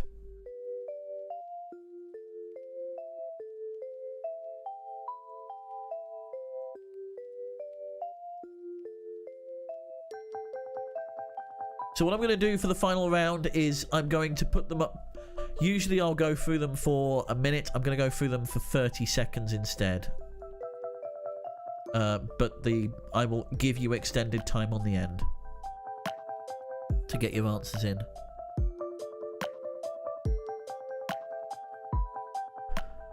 I mean, all I'm going to say, Deck the Puzzle, is that was a Christmas number one.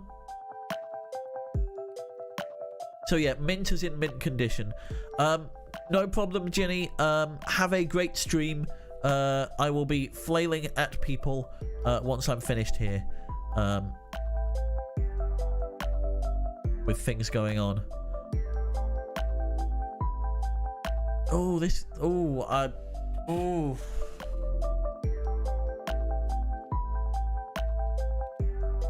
I think this is the last... Yeah, this is the last question in the round. Okay. I am going to be ending this on the time, by the way. Lots of people putting... Okay.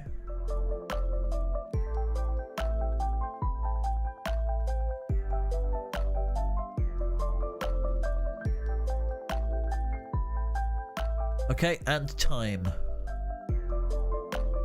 Just hoping that everybody got in. So...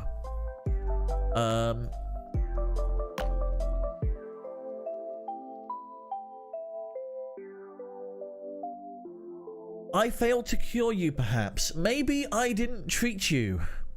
Outright being ethical as one ought. Quite as good as I should. Potentially, I neglected to relish you. Maybe I didn't love you. Somewhat with great frequency. No problem, Adam. Somewhat with great frequency as I must. Quite as often as I could. Little things I should have said and done. I never took the time. You were always on my mind. Always on my mind by the Pet Shop Boys. UK #1 in 1987. Did fairly well in the US from what I remember as well. As well as the original Elvis version as well. Right, so that's round 5 done. We are going to skip through these fairly quickly. This is the accumulator round. So, how this works. I'm going to run you through 5 questions. When they first appear, you don't need to answer them. What will happen is, at the end, I will ask you what you're locking in.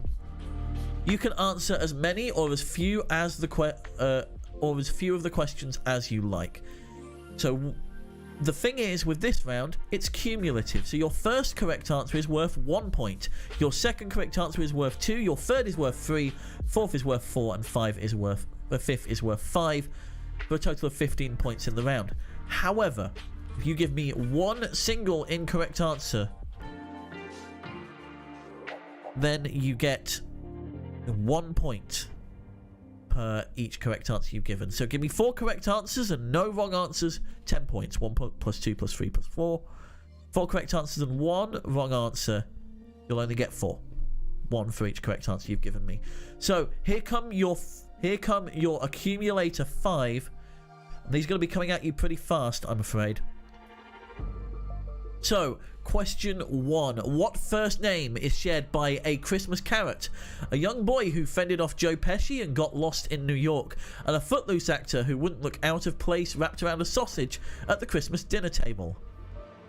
I'm only giving you 30 seconds on these. You don't have to answer them as they show up, but feel free to make notes. I will ask you for your answers at the end.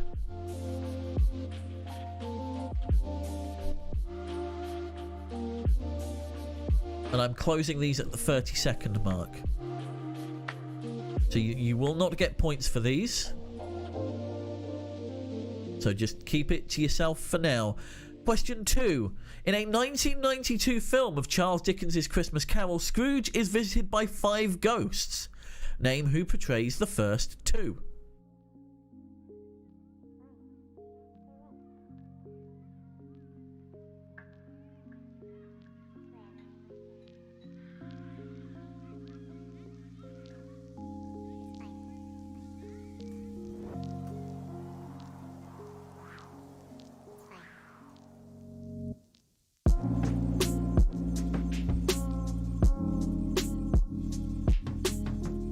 That's your 30.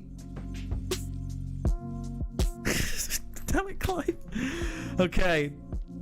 Question 3. Don't ask me to pronounce it or which way up it should be, as I'll probably start an argument. But what famous rock was stolen from Westminster Abbey on Christmas Day in 1950?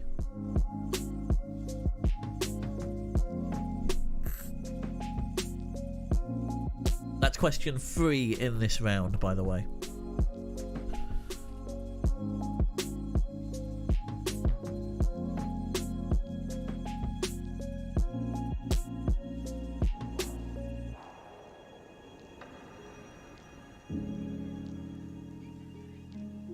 Okay.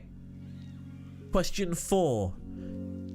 Good luck solving this one in record time. Your 3.47 seconds start now. What popular Christmas toy was originally made by a Hungarian professor of architecture to help their students with spatial awareness?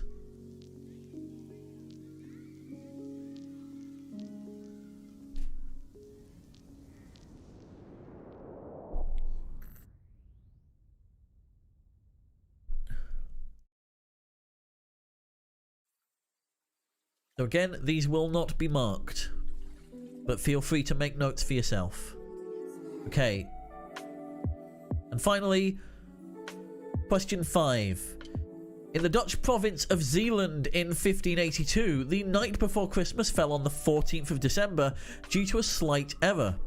The name of the person responsible was then immortalized in a correction, found in an item sold predominantly this time of year. What is that item? I want the name of the item that contains the correction and the person who made the mistake.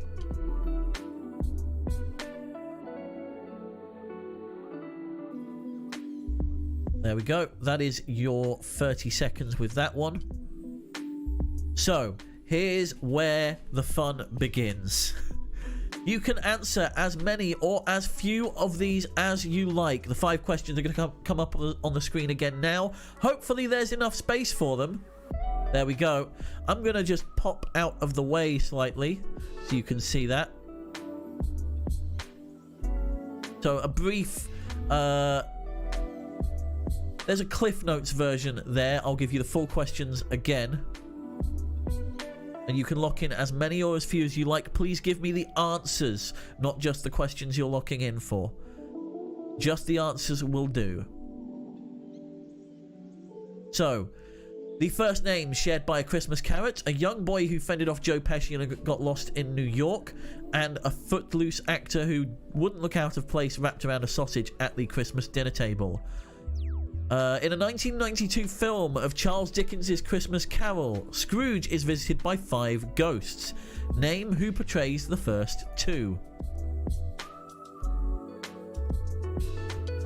Don't ask me to pronounce it or which way up it should be, as it'll probably start an argument, but what famous rock was stolen from Westminster Abbey on Christmas Day in 1950? That's question 3. Question 4. Good luck solving this one in record time. Your 3.47 seconds start now. What popular Christmas toy was originally made by a Hungarian professor of architecture to help their students with spatial awareness? And final question. In the Dutch province of Zeeland in 1582, the night before Christmas fell on the 14th of December due to a slight error. The name of the person responsible was then immortalised in a correction found in an item sold predominantly at this time of year. What is that item? I'm looking for the item on that last one. 45 seconds to lock in. I think everybody's in. I'm going to go through these in turn and award points. So if you gave me 1 correct answer, you'll get 1 point. If you gave me 2 correct answers, you'll get 3. If you gave me 3, you'll get 6. If you gave me 4, you'll get 10. If you gave me 5, you'll get 15. So this is really... there's a lot of space to catch up here. But I have to mark these all manually, I'm afraid.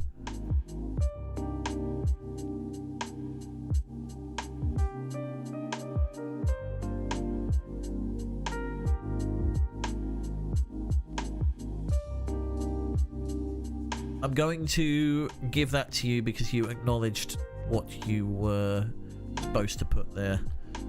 So don't worry about it.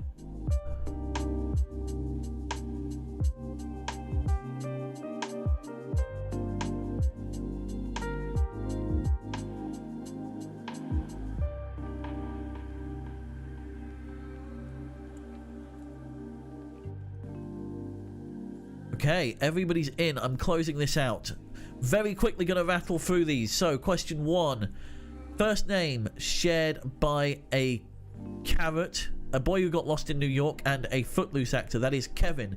Kevin the carrot from Aldi. The footloose actor who wouldn't look out of place wrapped round a sausage at a Christmas dinner table. Kevin Bacon, as in pigs in blankets.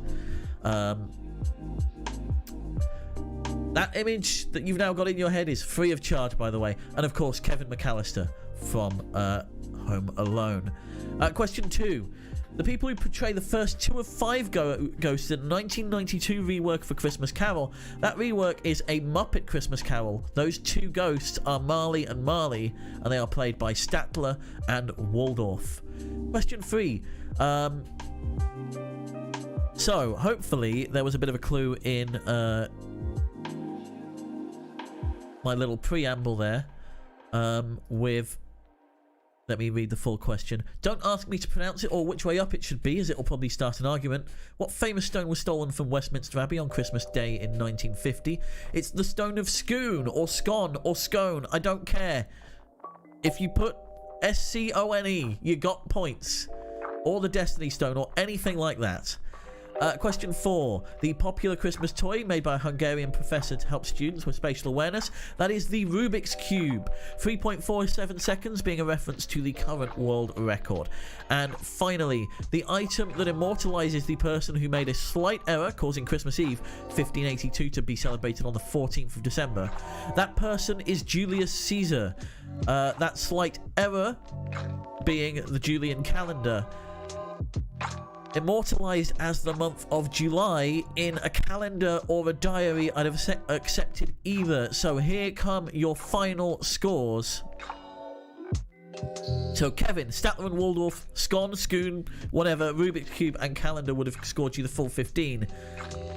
Let's have a look at our winners. So I'm going to go through these in order. So, let's... Whoop, there we go. So here we go. I want to say thank you very much for coming for the following teams, and thank you very much for playing to Murphy, Starry Eyes, El Guapo, One Quizzer Quizzing, First Time Listener, First Time Caller, Clivy, accompanied by the disgruntled and slightly horny spirits of four carry-on extras, Slaywat, and Deck the Puzzle, which leaves us with just 3 teams. And those are, in alphabetical order, Deck the Halls with Flails and Spewed Tea, 6 Geese a Honking, and yours for the price of a soft drink and a bowl of fries. In third place with 23 points is Deck the Halls with Flails and Spewed Tea, which leaves 2 teams. In second place is yours for the price of a soft drink and a bowl of fries, which means our winner with 33 points is 6 Geese a Honking. Congratulations. Very well done. Fantastic game. Hope you all enjoyed it. I have got to get you out of here to other quizzing action that's going on tonight. Many flails to you all. Thank you all very much for playing. If you...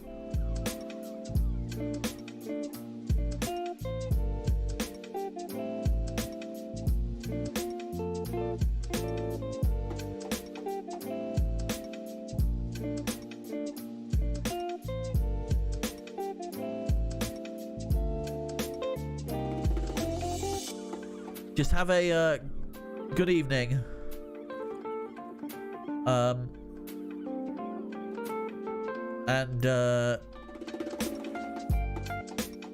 Flails. Yes, many flails. Hopefully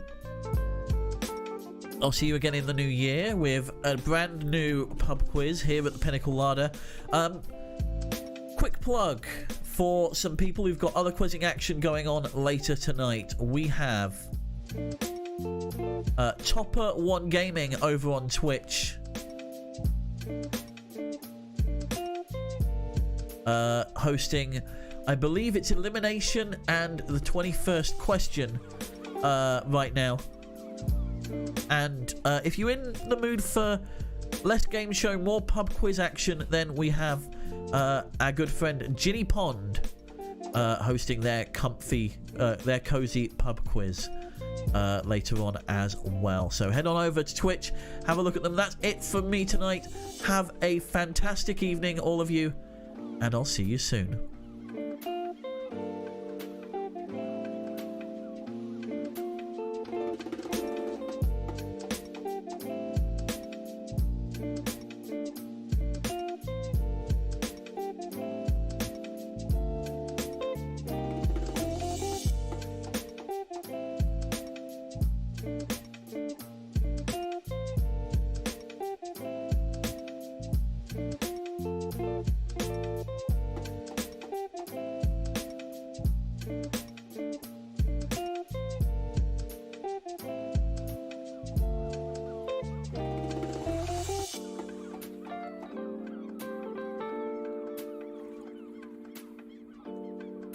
Bloody seagulls.